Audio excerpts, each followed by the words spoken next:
सवेरे पाकिस्तान। अस्सलाम वालेकुम जी, सुबह सवेरे पाकिस्तान में बहुत खुशामदीद। मैं हूँ शिफा यूसुफ से और मैं हूँ वैस मंगलवाला। मेरी तरफ से भी आप सबको अस्सलाम वालेकुम। खुदा का शुक्र है कि उसने हमें आज की सुबह देखना नसीब फरमाई। आज की सुबह का चाय अच्छी है।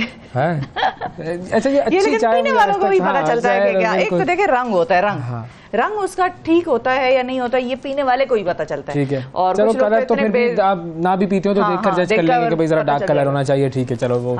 लेकिन कभी कभी डार्क कलर अच्छी बड़ी लग रही होती है, लेकिन पीने में बड़ी कड़वी होती है वो। हाँ, ये बिल्कुल पीने वालों को पता चलेगा कि, और ये नहीं है कि आपने दूध ज्यादा डाल दिया, आपने पत्ती को डाल के जितना पकाया और जितना कढ़ाया ना, उससे उसकी कड़वाहट निकलती है। तो जब बाद में फिर आप जितना दूध डालें वो आपको फील होता है कि जरा बाद में फिर कवर अप किया उसको। अच्छा। ज्यादा पक गई थी। ये टेक्निकलिटीज, ये साइंस में इससे बिल्कुल ना बलद हूँ मैं। वो मुझे कहते हैं ना, हाय कमबख्त तूने पी ही नहीं। तो ये मेरे लिए ये मिसाल साबित आती है कि भाई हमने तो पी ही नहीं है, तो हमें क्या पता कि इस मय का नशा कैसा है। क्या इसके बगैर लोग तसव्वुर कर सकते हैं ज़िंदगी का या नहीं कर सकते, सानू की पता। तसव्वुर चाय किए हुए। हाँ, हमें बिल्कुल इसका नहीं पता। चाय कॉफ़ी वगैरह वगैरह ये जो भी है कुछ नहीं पता, और ना मैं उसमें पढ़ना चाहता हूँ। मुझे अच्छा, ओके, चले। अच्छा, तो कल मैं एक ज़रा वही जो एक शौक़ है मुख्तलिफ लोगों के बारे में पढ़ने का और मुख्तलिफ लोगों की ज़िंदगियों के बारे में पढ़ने का, तो मुझे एक चीज़ पता चली। अब मुझे नहीं पता इसमें सदाकत कितनी है, ठीक है, लेकिन ये बात वैसे लगती सच है, क्योंकि उस शख्स का जो काम है ना वो कमाल काम है। अच्छा, ठीक है जी। मारियो पूजो ये शख्स है जिसका नाम आप लोगों ने वैसे बहुत सारे लोगों ने सुना होगा, और जो लोग फिल्में देखते हैं उन्होंने तो यकीनन सुना होगा। एक बहुत मशहूर कमाल फिल्म सीरीज़ थी जिसका नाम था गॉडफादर के खालिक, गॉडफादर के नॉवेल्स जिन्होंने लिखे मारियो पूजो। ठीक है, सिसिलियन माफिया। बिल्कुल, उसका एक बड़ा वो था कोटेशन, बिल्कुल। अब मारियो पूजो जो थे साहब, उन्होंने किताब लिखी गॉडफादर के नाम से, फिर उस पे फिल्म बनी। फिर उसके बाद उन्होंने ही उसको स्क्रीन प्ले में कन्वर्ट किया ताकि उसके ऊपर फिल्म बन जाए। पहली फिल्म बन गई, दूसरी फिल्म बन गई, 2 ऑस्कर जीत लिए उन्होंने। भाई के कमाल, इससे बेहतर तो फिल्म मेकिंग में कुछ हुआ ही नहीं हुआ था। अब जनाब ये शख्स जो था उसने पहली मर्तबा स्क्रीन प्ले लिखे थे। फिल्म का स्क्रीन प्ले लिखना एक बड़ा टेक्निकल काम है, और ख़ासतौर पर अपनी किताब को फिर स्क्रीन प्ले में कन्वर्ट करना। उसने 2 मर्तबा ये काम कर लिया, ऑस्कर जीत लिया। उसके बाद उसने सोचा कि यार मुझे स्क्रीन प्ले सीखना भी चाहिए, और मैं कोई किताब ले लूँ, इसके बारे में पढ़ लूँ, ताकि ये मतलब पता तो चले। और अब आप देखें कि वो अपने काम की महराज पर है, जीत चुका है सब, ऑस्कर जीत चुका है। अब सीखने की कोशिश वो कर रहा है कि यार मैं सीख तो लूँ। वो बंदा जो है वो किताब लेता है एक स्क्रीन प्ले की, सही है, और उस किताब के पहले चैप्टर में लिखा होता है कि अगर आपको सीखना है तो आप जरा गॉडफादर देखें। सोचें आप कैसा उसका काम था कि सीखे बगैर वो कहाँ पहुंच गया। और जब वो किताब से सीखने की कोशिश कर रहा है तो उसमें लिखा हुआ है सर इन साहब का काम देख लें, ये अच्छा काम है। ऐसा भी अपने आप को इस मेराज तक पहुंचा दो, चाहे सीखो चाहे ना सीखो। अगर तुम किसी भी काम के टॉप पर पहुंच गए ना, तो बस इसका मतलब है तुमने उस काम का हक अदा कर दिया। और हर काम को इसी तरीके से करने की कोशिश करो कि लगे लोगों को कि यस, इस शख्स ने पूरी मुकम्मल मेहनत की है, बिल्कुल हक अदा कर दिया उसका काम। बिल्कुल, वरना हम बस काम चलाओ वाला हिसाब किताब होता है। हाँ, काम चलाओ वाला हिसाब किताब होता है। और लोग जब आपकी तारीफ करें, कुछ लोग ऐसे भी होते हैं कि दुनिया आपकी मोतरफ है, लेकिन आप खामखा कीड़े निकालने में अंडर एस्टिमेट खुद को बहुत करते हैं। हाँ। एक ये भी है, अंडर एस्टिमेट खुद को ना करें। अगर दुनिया मोतरफ हो जाए आपकी, मैं जानता हूँ ऐसा शख्स है, बिल्कुल जानता हूँ मैं उसको। अगर आपकी दुनिया मोतरफ हो जाए तो बस फिर तो बात खत्म हो गई ना। फिर तो हाँ, आपने इम्प्रोवाइज करना है, लेकिन आपने खुद को बिल्कुल ही नाकारा चीज नहीं समझना। हमेशा कोशिश करेंगे, बिल्कुल, लेकिन स्ट्राइव फॉर एक्सीलेंस। जब आपके अंदर से वो तड़प खत्म हो जाएगी कि मुझे अपने काम में बेहतरीन होना है, तो बस फिर तो आप गए, फिर कुछ नहीं हो सकता। फिर आप बस दुनिया में आए और दुनिया में चले गए, कोई फर्क ना पड़ सका इस दुनिया को। ठीक है जी, आइए देखते हैं 60 सेकंड न्यूज़। वज़ीर आज़म की हिदायत के बाद मुल्क भर में सिगरेट स्मगलर्स के खिलाफ कार्रवाइयाँ तेज़। छापों में करोड़ों रुपए की गैर कानूनी सिगरेट बरामद। वज़ीर ममलिकत बराए पेट्रोलियम डॉक्टर मुसद्दिक मलिक ने बजट से पहले ही अवाम को पेट्रोल की कीमत में कमी से मुताल्लिक खुशखबरी सुना दी। जहांगीर तरीन ने अलीम खान के घर इशाइये पर नई जमात का बाज़ाब्ता ऐलान कर दिया। सियासी जमात इस्तेहकाम पाकिस्तान पार्टी कहलाएगी। वर्ल्ड टेस्ट चैम्पियनशिप फाइनल के पहले रोज़ ऑस्ट्रेलिया ने भारत के खिलाफ 3 विकेट पर 327 रन बना लिए। बहरा अरब के जुनूब मशरिक में मौजूद समुंदरी तूफ़ान में शिद्दत आ गई, ताहम पाकिस्तान के किसी भी इलाके को अभी तक कोई ख़तरा नहीं। ग्लोबल फंड ने पाकिस्तान के टीबी और मलेरिया प्रोग्राम के लिए $282 मिलियन ग्रांट की मंजूरी दे दी। भारत में मणिपुर में नस्ली फसादात जारी, एक खानदान को एम्बुलेंस में ही जिंदा जला दिया गया। बरतानिया में सब्जी की कीमतें 40 साल की बुलंद तरीन सतह पर पहुंच गईं। कनाडा के जंगलात में आग लगने से अमेरिका में भी शदीद फ़ज़ाई आलूदगी का इंतबाह जारी। और अफ़गानिस्तान में मुसाफिर बस हादसे का शिकार, 24 अफराद जाँ बहक। भारत के एक शख्स ने जो है वो माजरत कर ली है, वो मैं आपको बता दूं जी। अच्छा, कल जो मैंने सिंधी बोल कर मैसेज पहुंचाया, कुछ सिंधी सिखाई आपने जी, सिंधी उनको बताया कि भाई हम सिंधी बोलते हैं, हम सिंधी पढ़ते हैं, सिंधी का अदब भी है और सिंधी ज़बान में जो है वो बहुत सारी खूबसूरत चीज़ें ऐसी लिखी गई हैं जो हर एक को पढ़नी चाहिए। नसीरुद्दीन शाह साहब, उन्होंने पाकिस्तान में सिंधी ज़बान से मुतालिक बयान पर गलती का एतराफ़ कर लिया है और उसमें सोशल मीडिया पर जारी बयान में उन्होंने कहा है कि जी पाकिस्तान में सिंधी ज़बान ना बोले जाने से मुतालिक जो मेरा बयान था वो गलत था। तो ये देखो, बड़ा आदमी वो होता है जो मान ले, और फिर ज़ाहिर है उन्होंने सोचा होगा ना कि जब वो ऐसी बात कह रहा है तो गलत तो नहीं कह रहा होगा। हाँ, और क्या, वो वैसे ने बोल के बता दी, भाई बात खत्म हो गई। और क्या, उसने प्रैक्टिकल डेमोन्स्ट्रेशन कर दी। हाँ, बिल्कुल। अब आप कैसे कह सकते हैं कि ये सिंधी बोलने वाले पाकिस्तान में नहीं है या सिंधी बोली नहीं जाती? नहीं जाती, बिल्कुल नहीं, छा है, ये बोलड़ो है, ये होता है। हाँ, बिल्कुल सही है, सही है। अच्छा, उसमें उन्होंने ना मराठी और फारसी के बारे में भी बात की थी, तो वहाँ पर इंडिया में बड़ी कंट्रोवर्सी बनी हुई है। अच्छा, वो क्यों? कि वो कह रहे थे कि जी मराठी में बहुत सारे ऐसे अल्फाज हैं जो फारसी के ओरिजिन से हैं।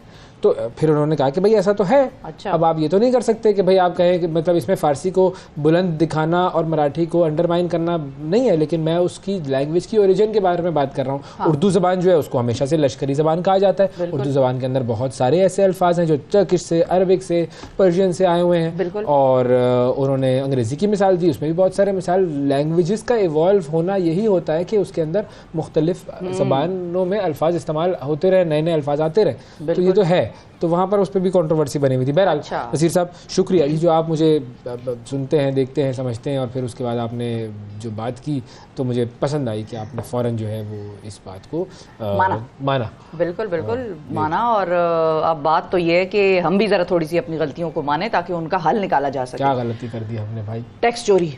अच्छा। और इंकिशाफात दर इंकिशाफात सामने आते हैं। अच्छा, बजट की एक चीज़ होती है अच्छी जो हमें सबको माननी चाहिए कि जब बजट आ रहा होता है ना तो उसके बारे में बहुत सारी इन्फॉर्मेशन, बड़े आर्टिकल्स, मुख्तलिफ एंगल्स, बहुत सारी चीज़ें जो हम अदरवाइज़ बजट के बारे में या टैक्सेशन या फाइनेंस के बारे में नहीं जानते होते वो हम बजट के दौरान पढ़ रहे होते हैं या सुन रहे होते हैं। अब पाकिस्तान में टैक्स चोरी एक मामूल की बात समझी जाती है और ये मुझे लगता है इस खित्ते का है कुछ प्रॉब्लम लेकिन एक बैन अल-अक़वामी इदारे की रिपोर्ट ने सबको हैरान कर दिया है। और रिसर्च इदारा जो है एप्सोस ने अपनी रिपोर्ट में बताया कि पाकिस्तान में 5 शोबे हर साल 956 अरब रुपए टैक्स चुराते हैं। अब वो कौन से 5 शोबे हैं वो आपको हम जरा बता देते हैं। उनमें रियल एस्टेट शामिल है, चाय, सिगरेट, टायर्स, ऑयल और फार्मास्यूटिकल सेक्टर्स। ये वो 5 शोबे हैं जहां पर सबसे ज़्यादा टैक्स चोरी होती है और ये हमारी अथॉरिटीज़ को भी बात पता है। रिपोर्ट के मुताबिक सिर्फ रियल एस्टेट के शोबे में 500 अरब रुपए की टैक्स चोरी होती है। और अगर आप किसी रियल्टर को जानते हैं तो आप उनसे ज़रा वैसे ही पूछिएगा, बाय द वे सवाल पूछिएगा कि लेन देन ऐसे पूछिएगा, यूं बता दो सही जरा, यार बता दो सही, बात है आपस की बात, बताएगा वो, वरना नहीं बताएगा। बिल्कुल, क्योंकि रियल एस्टेट तो ज़ाहिर है ज़मीनें बहुत महंगी होती है, ठीक है, 5-5 करोड़, 3-3 करोड़, 70-70 लाख इस किस्म की ज़मीनों के रेट होते हैं। अब आप सोचें सिर्फ कि टैक्स चुराया कैसे जाता है कि 70 लाख रुपए या करोड़ रुपए या जितनी भी कीमत है वो कैश में दी जा रही है या कैश में अदा हो रही है या उसके बदले तो दे दिया ना, क्या हो गया इसमें? हाँ, तो ये कैश दे दिया। तो बस ये आप अंदाज़ा लगाइए। अच्छा, सिगरेट की अगर हम बात करें तो सिगरेट की सनत में सालाना 240 अरब और चाय में 45 अरब, अद्वियात में 65 अरब, जबकि टायर्स और जो ऑयल सेक्टर्स हैं उसमें 106 अरब रुपए की टैक्स चोरी हो रही है। 45 अरब पड़ा हुआ है आपके पास इस मग में, ठीक है? हाँ, बिल्कुल, गिरामत देना इसको। तो ये है जी 5 ऐसे शोबे जिसमें पाकिस्तान में सबसे ज़्यादा टैक्स चुराया जाता है। अच्छा, ये तो एक तो टैक्स चुराया जाता है, चलो ये अब आइडेंटिफाई इसलिए किया कि एफबीआर वाले कुछ कान पे जूरेंगे, आपके पास आ जाएंगे वो। सबसे पहले आप बताएं भाई, अपना बताएं। नहीं, मेरा चाय का बिजनेस तो नहीं है ना, लेकिन हाँ। चाय वाले या रियल एस्टेट, फार्मास्यूटिकल, ये बड़ी बड़ी सनतें हैं, ये कोई छोटी तो बहुत बड़ी बड़ी कारोबार नहीं है लोगों का। बिल्कुल, यस यस। अच्छा, एक और खबर की तरफ आपको लेकर जाते हैं। कोयटा में जो हम बता रहे थे कि जी आपको हमने इससे पहले ही बताया था कि 19 बरस बाद होने वाले जो नेशनल गेम्स हैं वो इख्तिताम पजीर हुए बड़ी कामयाबी से, और बड़े ज़बरदस्त वहाँ पर मुकाबले देखने को मिले, बड़े रिकॉर्ड्स बने, काफ़ी सारे चैम्पियन सामने आए। तो heads off to Balochistan government जिन्होंने बड़े अच्छे तरीके से इसका इनेकाद कराया। लेकिन एक अफसोसनाक वाक़या ऐसा हुआ कि जिसने मुंतज़मीन की मेहनत पर पानी फेर दिया, और मंगल को नेट बॉल के एक मैच के दौरान खिलाड़ियों में मामूली तल्ख़ कलामी हुई। खेल जारी रहा, लेकिन फिर जब खेल का इख्तिताम हुआ तो हॉल से बाहर दोनों टीमों के जो खिलाड़ी थे और जो उनके हिमायती थे, आमने सामने झगड़ा उनके दरमियान शुरू हुआ और कुर्सियां चल गईं। उसके बाद 4 खिलाड़ियों को चोटें आईं, सोशल मीडिया पर वीडियो वायरल हुई। सारिफीन ने बड़ा अफसोस का इजहार किया, उन्होंने कहा कि भाई देखें, ये जो हुआ है ये तमाम खिलाड़ियों पर आप पाबंदी लगाएं 1-1 साल की, और आइंदा मोहतात रहने की उनको वार्निंग दे दी गई है वैसे तो, लेकिन 1-1 साल की पाबंदी जो है वो लग गई है। अब ये वैसे देखें, स्पोर्ट्समैन स्पिरिट जो है ना वो बड़ी ज़रूरी है। जाहिर है एक ही जीतेगा ना, बिल्कुल। एक ही और जीतेगा, अगर कभी कोई कंट्रोवर्सी हो जाती है, देखिए स्पोर्ट्स में हमेशा ये हुआ है कि जो एम्पायर है उसका फैसला होता है, हाँ। वो चैलेंज नहीं किया जा सकता। क्रिकेट में अब हुआ है कि जी कि आप उसको रिव्यू कर लेते हैं, 2-2 रिव्यूज़ हर टीम को हर इनिंग में मिल जाते हैं, लेकिन फिर भी एक सुप्रीमेसी जो है वो एम्पायर की होती है। और आप जब भी खेल रहे हैं तो उस खेल को इतना ना अपने सर पर सवार कर लें कि अब आप वो खिलाड़ी सामने वाला उसने भाई अगर गलती हो गई या कुछ हो गया, इट हैपेंस, खेल में हार जीत होती है, इस तरह की चीज़ें नहीं आनी चाहिए। बिल्कुल बिल्कुल ऐसा ही है। मुझे अफसोस हुआ इस चीज़ को। चलें, आप अफसोस ना करें, मैं आपको आप ही के मूड की मुनासबत से एक खबर सुनाती हूँ नासा के हवाले से। और वैसे तो ये खबर आपको इस पे नज़र रखनी चाहिए थी, लेकिन आपका ध्यान अब नहीं है, तो जरा मसरूफ हूं, आपको पता है मेरी ज़िंदगी की मसरूफियात का। तो नासा ने अब एक बार और बड़ा दिलचस्प काम किया है, और वो करने ये लगे हैं, इस पर मीडिया पे बड़ी बात हो रही है। नासा का कहना ये है कि वो अमरीकी शायरा हैं एडा अलीमन, और ये उनका नाम है, उनकी एक नज्म खला में भेज रहा है जिस पर दुनिया का कोई भी शख्स जो है वो साइन कर सकता है। हाँ, अब ये कुछ अजीब नज्म कैसे भेज रहे हैं, मतलब क्या लिख के भेज रहे हैं? नज्म नासा के जो एक खलाई जहाज है उस पर लिखी हुई होगी, जबकि साइन करने वालों के जो नाम है किया हुआ होगा उसको, या क्या वो जी, और जो साइन करने वालों के नाम है वो एक माइक्रोचिप में महफूज करके खलाई जहाज में रख दिए जाएंगे। अच्छा। और ये जहाज जो है ये 2.9 अरब किलोमीटर का सफर तय करके मुश्तरी के एक चांद यूरोपा, मतलब हाँ यूरोपा उसका नाम है, उस पर पहुंचेगा। और खलाई जहाज 2030 में यूरोपा की जो मदार है उसमें मैं आपको बता दूं कि ये पहुंचेगा 2030 की अब ये कहानी है। और मुश्तरी का ये जहाज बर्फ से ढका हुआ है, चांद जो है, हाँ बिल्कुल। और साइंसदान जो है वो तहकीक इस पे करना चाह रहे हैं कि क्या ये इंसान इस चांद पर बस्तियां बसा सकता है या नहीं बसा सकता। तो नज़्में भेज के हम वो तहकीक करेंगे क्या? नज़म तो मेरा ख्याल है वैसे ही उन्होंने जरा उसको ऑनर करने के लिए, या वो नज़म उससे रिलेटेड होगी या नहीं भी अगर है तो उसको शायद ऑनर करने के लिए करें। लेकिन असल में तो कहानी इनकी ये है कि ये वहां तक पहुंच के ये देखना चाहते हैं कि क्या वहां पर प्लॉट खरीदे जा सकते हैं या नहीं। लेकिन मतलब ये तो फिर वहां पर जो है वो आप प्लॉट खरीदें, लेकिन मतलब नज़में भेजने क्या कर रहे हैं? कोई अदीब वहां पर, क्या अदीबों की सोसाइटी बनेगी? मुशायरा होगा, मुशायरा करवा रहे हैं। अब इसका तरीका क्या है? माइक्रोचिप में ये नाम ला के भेज देंगे। चलो मिसाल के तौर पर मैंने ये काम कर दिया, ठीक है। अब मुझे नहीं पता इसके कोई चार्जेस वार्जेस है, मैं जरा इसकी डिटेल पता लगाएंगे। भाई मेरा नाम आ गया, चलो जी हो गया मंगल वाला, इस माइक्रोचिप में चला गया। अब मुझे क्या मिला इससे? इसका हासिल वसूल क्या हुआ? कुछ नहीं, बिल्कुल किसी पर एक खामखा का ये एक एजाज होगा ना, मेरा नाम खला में भी। भाई तुम कोई काम ऐसे कर लो, दुनिया में कोई ऐसे काम कर लो जिससे तुम्हारा नाम वैसे ही शोहरत पा जाए। बिल्कुल। अब नहीं होता ना हर एक से अपने काम की एक्सीलेंस पर चले जाओ। जो हम सुबह बात कर रहे थे मारियो पोजो वाली, भाई आप अपने काम में इतने माहिर बन जाए। ये क्या बात हुई? मेरा नाम चिप पे पहुंचा दो, वो नज़म के नीचे मेरा साइन है। यार कौन लोग हो सिफत, तुसी किस तरह के लोग हो? इन नासा वालों की खबर ने मुझे मजा नहीं आया। अच्छा, वैसे तो हम भी कोई नज़म, अल्लामा इकबाल की नज़म, हाँ और क्या, बिल्कुल अल्लामा इकबाल की कोई नज़म ले लेते हैं, उसको हम अल्लामा इकबाल के मज़ार पे लगा रहे हैं, उस पर माइक्रोचिप लगा देंगे नीचे, और आपका नाम लगा देंगे। ये क्या है भाई?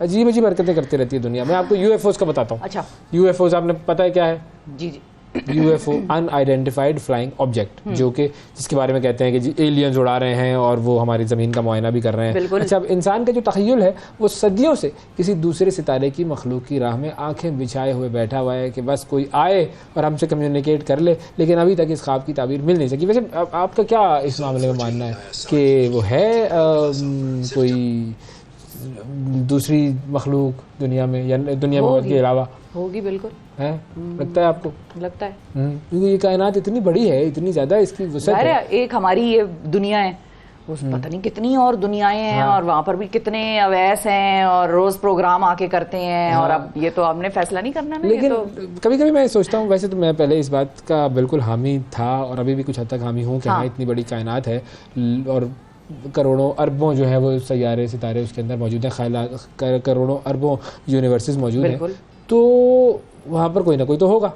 लेकिन फिर जब मैं ये पढ़ता हूँ, कभी कभी कुरान में आप डिस्क्रिप्शन पढ़ते हैं ना कि ये सारी जो कायनातें हैं ये आपको दे दी जाएंगी जन्नत वालों को, तो मैं कहता हो सकता है ये ऐसे बनाई हुई होगी, ये अब आपको मिलेगा गिफ्ट, तो ये भी हो सकता है। लेकिन बहरहाल इंसान चाहता ही है कि कोई ना कोई कम्युनिकेशन हो। और साल से ऐसी खबरें आती हैं कि अमेरिकी हुकूमत के पास उड़न तश्तरी मौजूद है, लेकिन वो उनकी तस्दीक नहीं कर रही। एरिया 51 में उन्होंने रखा हुआ है, वो आए थे एलियंस और वो यहाँ पर जो है वो उनकी खलाई जो जहाज़ था उनका वो तबाह हुआ, और फिर अमेरिका ने एरिया 51 में उसकी तहकीकात की। वो एक ऐसा एरिया बनाया उन्होंने कि जो कि किसी के भी एक्सेस में नहीं था। अब एक साबिक अमेरिकी इंटेलिजेंस ऑफिसर है, उन्होंने ये इंकशाफ किया है कि अमेरिका के पास बाज़ मुकम्मल और कुछ नामुकम्मल उड़न तश्तरियाँ मौजूद हैं जिनके मुतालिक मालूमात उन्हें क्लासिफाइड दस्तावेज़ात से मिली थी। अब अमेरिका में ये एक सिस्टम होता है कि दस्तावेज़ात क्लासिफाइड होती हैं और फिर उसके बाद एक वक्त के बाद वो पब्लिक में जो है वो फैला दी जाती हैं। अब एक और US इंटेलिजेंस के एहलकार हैं जोनाथन ग्रे, उन्होंने भी इस बात की तस्दीक की है। उन्होंने ये भी कहा है कि हम इस कायनात में अकेले नहीं हैं और यहाँ पर और भी बहुत सारे मामलात हैं। अच्छा, तो ठीक है भाई, कम्युनिकेट करें। अच्छा है, जरा एक जाने के लिए एक जगह और भी होगी, बिल्कुल इधर भी टूरिज्म शुरू हो जाएगा। हाँ, जाने के लिए भी और जगह होगी, लोग भी नए कोई मिलेंगे। हाँ, तो ये बिल्कुल ये तरीका कार होंगे, कैसे पता नहीं, ये तो तय करना पड़ेगा इसका। अल्लाह की कुदरत है भाई, जैसी भी होगी। हाँ बिल्कुल, लेकिन एक चीज़ मैं आपको बताऊं, अब आजकल चूंकि जाहिर है हमने सबने इल्म हासिल करना है और बहुत सारी चीज़ें ऐसी होती हैं जिसके बारे में हमें पता होता है कि ये काम होता है। अब वो क्यों होता है, रीज़न के पीछे ना हम कभी दौड़े होते हैं और ना हमें किसी ने बताया होता है। तो हम आपको बताते हैं कि हम अक्सर सुनते हैं गर्मियों में जब आप लॉन्ग रूट पे जा रहे हैं या अगर नहीं भी जा रहे तो टायर बर्स्ट होने के जो हादसात हैं या टायर बर्स्ट होने की वजह से जो गाड़ियाँ ज़रा दाएँ बाएँ हो जाती हैं रोड पे चलते चलते, इस किस्म के वाक़यात हम अक्सर सुनते हैं, लेकिन हमें ये पता नहीं होता कि ये क्यों होते हैं। अब माहिरीन का ख्याल है कि गर्मियों में टायर बर्स्ट के जो खतरात हैं उसमें इजाफा हो जाता है और यही वजह है कि कई ममालिक में सर्दियों और गर्मियों के लिए अलग अलग टायर्स इस्तेमाल किए जाते हैं। जी, ये नया है भाई मेरे लिए। अच्छा, मिसाल के तौर पे कपड़े तो सुना था कि हाँ चलो भाई सर्दियों के अलग कपड़े और गर्मियों के अलग कपड़े, काफूर की गोलियां डाल के ये लोग रख देते होंगे ना गर्मियों के टायर अलमारी के अंदर। अच्छा, तो खैर होता ही है, जाहिर है अब कुछ बहुत एक्सट्रीम टेम्परेचर के ममालिक होते हैं, जिस तरह कनाडा की अगर आप बात करें तो -35 -40 तक वहाँ पे टेम्परेचर जाता है, तो ये नॉर्मल चीज़ तो नहीं है। अच्छा, इस हवाले से यूरोपीय यूनियन की एक रिपोर्ट में बताया गया है कि टायर की जो रोड पर ग्रिप है वो बहुत अहम होती है और ग्रिप के लिए टायर में हवा का दबाव और उसकी उम्र सबसे अहम चीज़ है। ये यूरोपीय यूनियन को बताने की क्या जरूरत है, तो हर गाड़ी चलाने वाले को पता होता है यूरोपीय यूनियन वालों। हाँ, जुगाड़ भी बड़ा अच्छा, कौन है यूरोपीय यूनियन वालों? आजकल क्या कर रहे हो ये? अब इसलिए टायर उस वक्त फटता है जब उसमें हवा का दबाव बहुत कम या बहुत ज्यादा हो जाए और टायर भी पुराना हो जाए। अच्छा, गर्मी की वजह से टायर में हवा का प्रेशर जो है वो बढ़ जाता है, यानी कि एक्सपैंड हो जाती है वो हवा के जो मॉलिक्यूल्स हैं और जिससे टायर फैल जाता है और इसका जो हिस्सा जो सड़क पर लग रहा होता है वो सिकुड़ जाता है और इसकी वजह से टायर की ग्रिप कमजोर हो जाती है या फिर वो फट ही जाता है। तो दोनों सूरतों में भाई वैसे ये यूरोपीय यूनियन लेके आया, मैंने कहा बताऊंगी मैं लोगों को ये, तो दोनों सूरतों में हादसात रूनुमा होते हैं। इसलिए अपने टायर्स की जो लाइफ है, जो उनकी हेल्थ है, tyre health is very important. और रोड एक्सीडेंट्स में बहुत सारे ऐसे एक्सीडेंट्स होते हैं जो कि आपकी अपनी नेग्लिजेंस और इस तरह की नेग्लिजेंस की जिसके अंदर आपने गाड़ी की सही तरीके से देखभाल नहीं की है, गाड़ी का टायर फट गया, उसका एक्सेल टूट गया, मतलब मुख्तलिफ इस तरह की चीज़ें होती है कि जो आपकी बेहतियाती की वजह से होती है। एक तो ये है ना कि आपने किसी को जाकर हिट कर दिया, वो एक अलग चीज़ है, उसमें भी जाहिर है बेहतियाती तो इन्वॉल्व होती है, लेकिन अगर आप मेंटेन नहीं कर रहे गाड़ी को सही तरीके से, चेक नहीं कर रहे हैं गाड़ी के सही तरीके से, जो पुर्जे हैं सारे मामलात हैं उनको सही तरीके से नहीं आप मैनेज कर रहे, तो फिर ख़तरात बढ़ सकते हैं और ये चीज़ जो है वो देखनी चाहिए। खतरनाक है बिल्कुल। पाकिस्तान, सुबह सवेरे पाकिस्तान, सुबह सवेरे पाकिस्तान।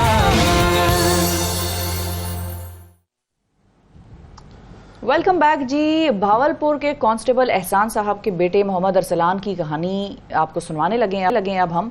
और ये कम उम्र बच्चा गुज़िश्ता 8 बरस से गुर्दे और मसाने की बीमारी में मुब्तला है। पिछले 8 बरस से ये ज़ेरे इलाज है। पहले इस बच्चे का इलाज कराची में होता रहा, फिर किसी के मशवरे पर वालिदैन इसे इस्लामाबाद की तरफ लेकर आए, फिर यहाँ भी इलाज जारी है। और एक कांस्टेबल की कितनी तनख्वाह होती है ये हम सब जानते हैं। और अगर इस महंगाई के दौर में इंसान कांस्टेबल ना भी हो, कोई बहुत अपर मिडिल क्लास का भी शख्स हो, तो आपको पता है कि हस्पतालों की फीसों का क्या आलम है। अब ये वालिदैन की मोहब्बत है जो बेटे को तकलीफ से निजात दिलाने के लिए सब कुछ दाव पर लगा देती है। यही वजह है कि कांस्टेबल एहसान अपनी तमाम जमा पूंजी इलाज पर खर्च कर चुके हैं और इलाज के लिए उन्होंने वेलफेयर फंड से पैसे निकलवाने की दरख्वास्त दी थी, तो क्लर्क माफिया जो है वो उनकी दरख्वास्त दबाकर बैठ गए। अब ये एक सितम ज़दा बाप पर एक और सितम साबित हो रहा है। इसी हवाले से हम आज इनसे बात करेंगे। एहसान साहब की हमारी फैमिली साथ हैं, इनका बेटा और इनकी बेगम भी हमें ज्वाइन करें प्रोग्राम में। इनसे जानते हैं कि अब इनकी बच्चे की बीमारी का इलाज कहाँ तक पहुँचा है, क्या क्या रकम मजीद चाहिए, किस किस्म की हेल्प इनको दरकार है। और हो सकता है हम में से बहुत सारे देखने वाले मुखैर हजरात कांस्टेबल साहब की हेल्प कर दें। अस्सलाम वालेकुम जी। वालेकुम सलाम। वालेकुम सलाम।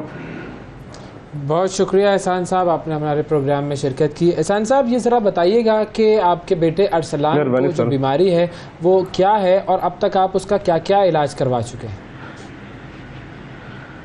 सर इसकी पैदाइशी तौर पर ना इसके गुर्दे और मसाने ख़राब हैं। एक गुर्दा जो है ना इसका ख़त्म हो गया है, जो दूसरा गुर्दा है वो भी जो है ना तकरीबन 50 या 70% है।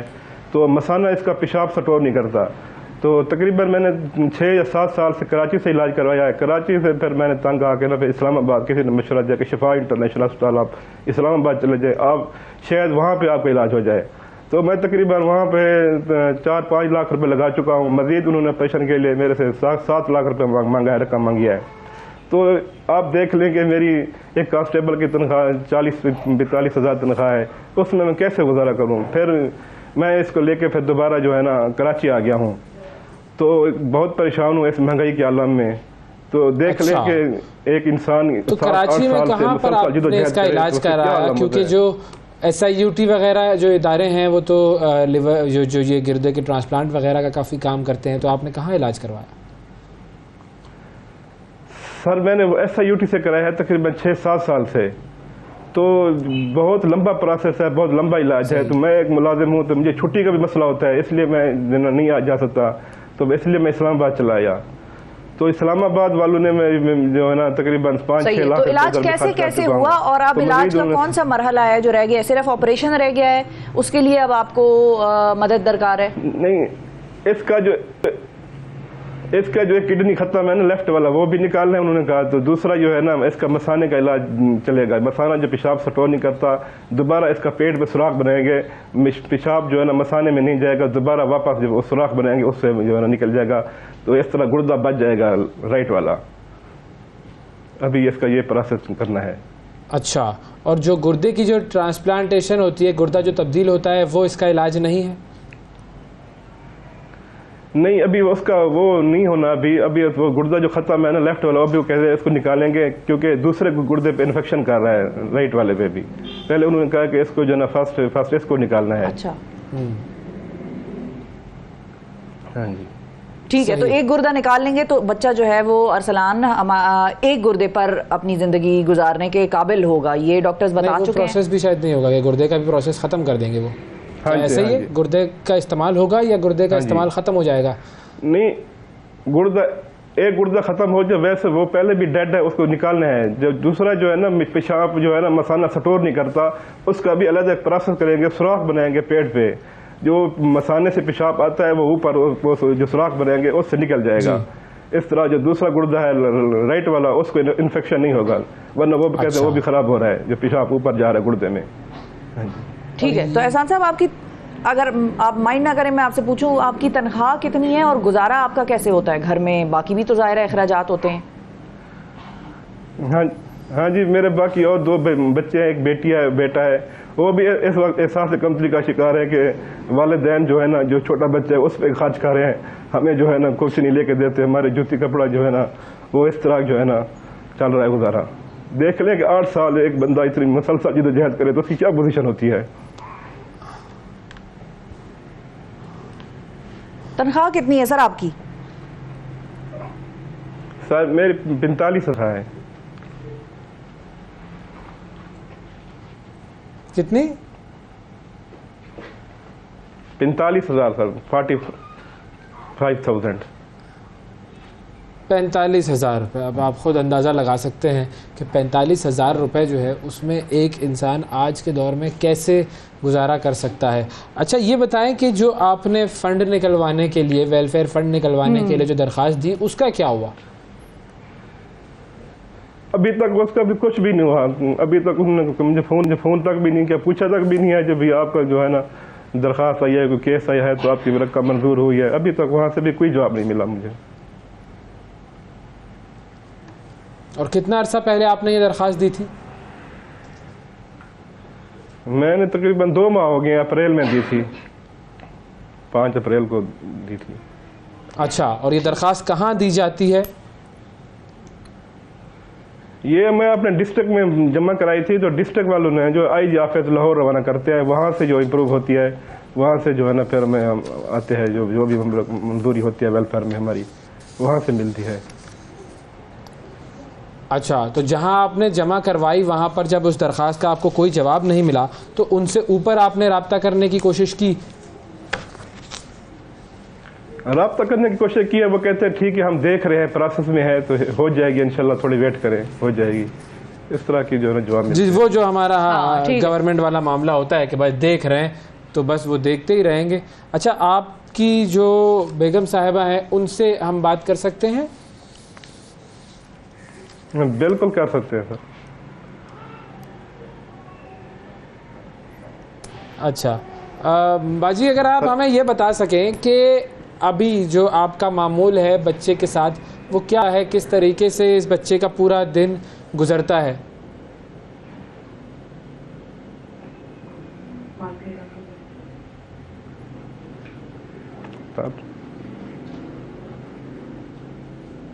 अच्छा, माइक नहीं लगा हुआ। अच्छा, ठीक है, ठीक है जी।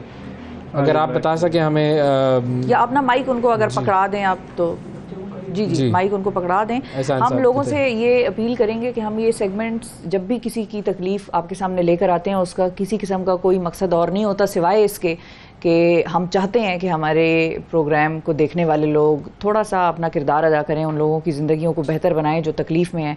आप अंदाज़ा लगाएं बिल्कुल कि लोग खुद जो है वो और इनका इशू एक और भी था बिल्कुल कि और दूसरा ये कि जो सिस्टम है हमारे, हाँ, ब्यूरोक्रेसी में फंस जाती हैं लोगों की फाइलें, तकलीफ में है एक शख्स और उसकी मतलब तनख्वाह, ज़ाहिर है हम सब जानते हैं कुछ चीज़ें ऐसी होती हैं जो प्रायोरिटी बेसिस पर होनी चाहिए, और हमारे यहाँ पर हम जानते हैं कि ये सिस्टम कैसे, मतलब देखें बहुत सिंपल सी बात है, हम सब जो लोग जो कि अल्लाह ताला ने हमें बहुत अता किया है, प्रिविलेज लोग हैं, हम तो यहाँ से भी इलाज करवाएं, बाहर से भी इलाज करवाएं, हमारे हम देखते हैं ना बाहर जाते हैं इलाज करवाने के लिए, नज़ला होता है तो बाहर चले जाते हैं, खांसी होती है तो बाहर चले जाते हैं इलाज करवाने के लिए। यहाँ पर जो लोग मर रहे हैं उनको कौन देखेगा, उनका पुरसाने हाल कौन होगा? हम जो अपनी सियासत के, मईशत के मामलात में बस हर वक्त लगे रहते हैं, उसका इम्पैक्ट जब तक लोगों पर नज़र नहीं आएगा उस वक्त तक ये सारी बातें करने का कोई फ़ायदा नहीं है। बिल्कुल बिल्कुल। तो जी मेरी बहन बताइए कि इनका, आपके बेटे का, अरसलान का क्या पूरे दिन का रूटीन होता है, किस तरीके से ये दिन गुजरता है इनका इस तरह की परेशानी? इससे तो अभी यूरियन बैग लगा हुआ है, अभी तो इसकी तकलीफ कुछ कम। यूरियन बैग नहीं लगा होता तो इसकी तकलीफ होती है, इसे यूरियन करने में बहुत ज्यादा तकलीफ होती है। अभी तो 2 हफ्तों से इसे यूरियन बैग लगा हुआ है, अभी सही है।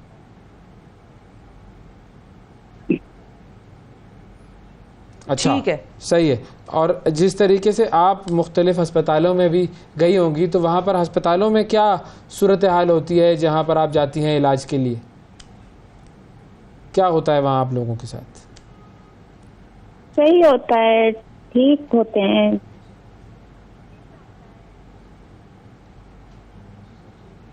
ठीक है, ठीक है, चले, सही। सिचुएशन मुश्किल सूरत हाल होती है ज़ाहिर है, और बहुत सारी चीज़ें जो है वो बताना और बहुत सारी चीज़ों का समझाना बड़ा मुश्किल होता है। अच्छा, एहसान साहब, फाइनली मैं चाहूँगा कि अगर क्या आप कहना चाहेंगे इस वक्त हमारे प्रोग्राम के तवस्सुत से हमारे जो नाजरीन देख रहे हैं हमारा प्रोग्राम, वो और जो आपकी जो पुलिस के, पंजाब पुलिस के आला तरीन जो अहदेदार हैं, IG साहब हैं, और हुकूमत से क्या कहना चाहेंगे आप? सर मेरा बस ये सवाल है कि अपने महकमे से भी ये सवाल है कि देख लें कि एक बंदा जो है ना 8 साल मुसलसल जद्दोजहद करे तो सब वालिदैन होंगे, बच्चों वाले होंगे, तो सबको अंदाज़ा हो गया होगा कि एक बच्चे की तकलीफ जो है ना वालिदैन पे कितनी परेशानी होती है, वालिदैन पे क्या गुजरती है। मेरा बस ये सवाल है कि वालिदैन से माशाल्लाह सब बच्चों वाले होंगे, बस ये सवाल है मेरा, और कोई सवाल नहीं है। बहुत शुक्रिया अदा करेंगे आपका, आपकी फैमिली के लिए बहुत दुआएं, छोटे के लिए बहुत दुआएं, और अल्लाह करे कि आपकी ये मुश्किल अल्लाह ताला आसान करेंगे इंशाल्लाह, हमारी पूरी उम्मीद है। और जो लोग देख रहे हैं, हमारी आपसे भी दरख्वास्त है कि ज़रूर आगे बढ़ें अगर आप मदद कर सकते हैं किसी भी तरीके से। कोई डॉक्टर हो सकता है, बहुत सारे हमारे डॉक्टर ज़बरदस्त काम करते हैं, ऐसे क्लिनिक्स चलाते हैं जिसमें कि लोगों का फ्री इलाज करते हैं। कोई डॉक्टर हो जो नेफ्रोलॉजिस्ट हो, कोई करना चाहे मदद, तो ज़रूर आगे आएँ। हमारे पेजेस पर ये सेगमेंट हमारा मौजूद होगा। थोड़ा सा अब आपको लेकर चलते हैं गवादर की तरफ। एक बड़ा अहम काम हुआ है, और जाहिर है बलूचिस्तान का ये वो खित्ता है जो कि अगर उठ गया तो बलूचिस्तान उठेगा, और अगर बलूचिस्तान उठेगा तो फिर पाकिस्तान उठेगा। गवादर पाक चीन दोस्ती का एक ऐसा खूबसूरत इस्तेआरा बन चुका है कि ये पाकिस्तान के मुआशी मुस्तकबिल के लिए सबसे अहम मनसूबा है, जिसकी तरक्की के लिए बहुत तेज़ी से काम किया जा रहा है। हाल ही में बलूचिस्तान हुकूमत ने एक बड़ा ज़बरदस्त फैसला करते हुए कहा है कि गवादर को टैक्स फ्री जोन करार दिया जाएगा, और बल्कि दे दिया गया है, और वफाकी हुकूमत से भी यही उन्होंने दरख्वास्त की है कि आप भी इसको टैक्स फ्री जोन डिक्लेयर कर दें। और बलूचिस्तान हुकूमत को वैसे उम्मीद तो यह है कि वफाकी हुकूमत बजट में गवादर को टैक्स फ्री जोन का दर्जा दे देगी। ताहम इस दौरान बलूचिस्तान हुकूमत की वफाकी हुकूमत से नाराज़गी की भी खबरें सामने आ रही हैं, और बलूचिस्तान हुकूमत ने वफाक से शिकायत की है, मुख्तलिफ मामलात पर कौमी इक़्तिसादी राब्ता कमेटी के इजलास का भी बायकॉट किया था। तो इस वक्त हमारे साथ जो है वो मौजूद हैं बाबर यूसुफज़ई साहब, जो कि तर्जुमान हैं वज़ीर आला बलूचिस्तान के। उनसे हम जानते हैं इस हवाले से कि जो गवादर को टैक्स फ्री जोन बनाया गया है उसका क्या फ़ायदा होगा। अस्सलाम वालेकुम बाबर साहब।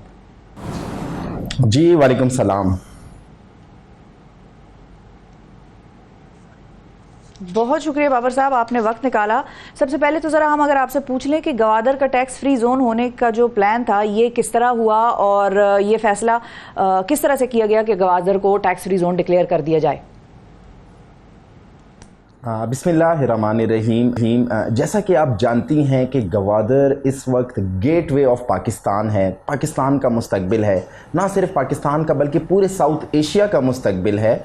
गवादर को हुकूमत बलूचिस्तान ने टैक्स फ्री जोन बनाने का जो फ़ैसला किया, ये फ़ैसला सयाहत के शोबे को, सरमायाकारों को, और वहाँ पे जो लोग रहते हैं उनकी सहूलियात को मद्देनज़र रखते हुए बनाया गया।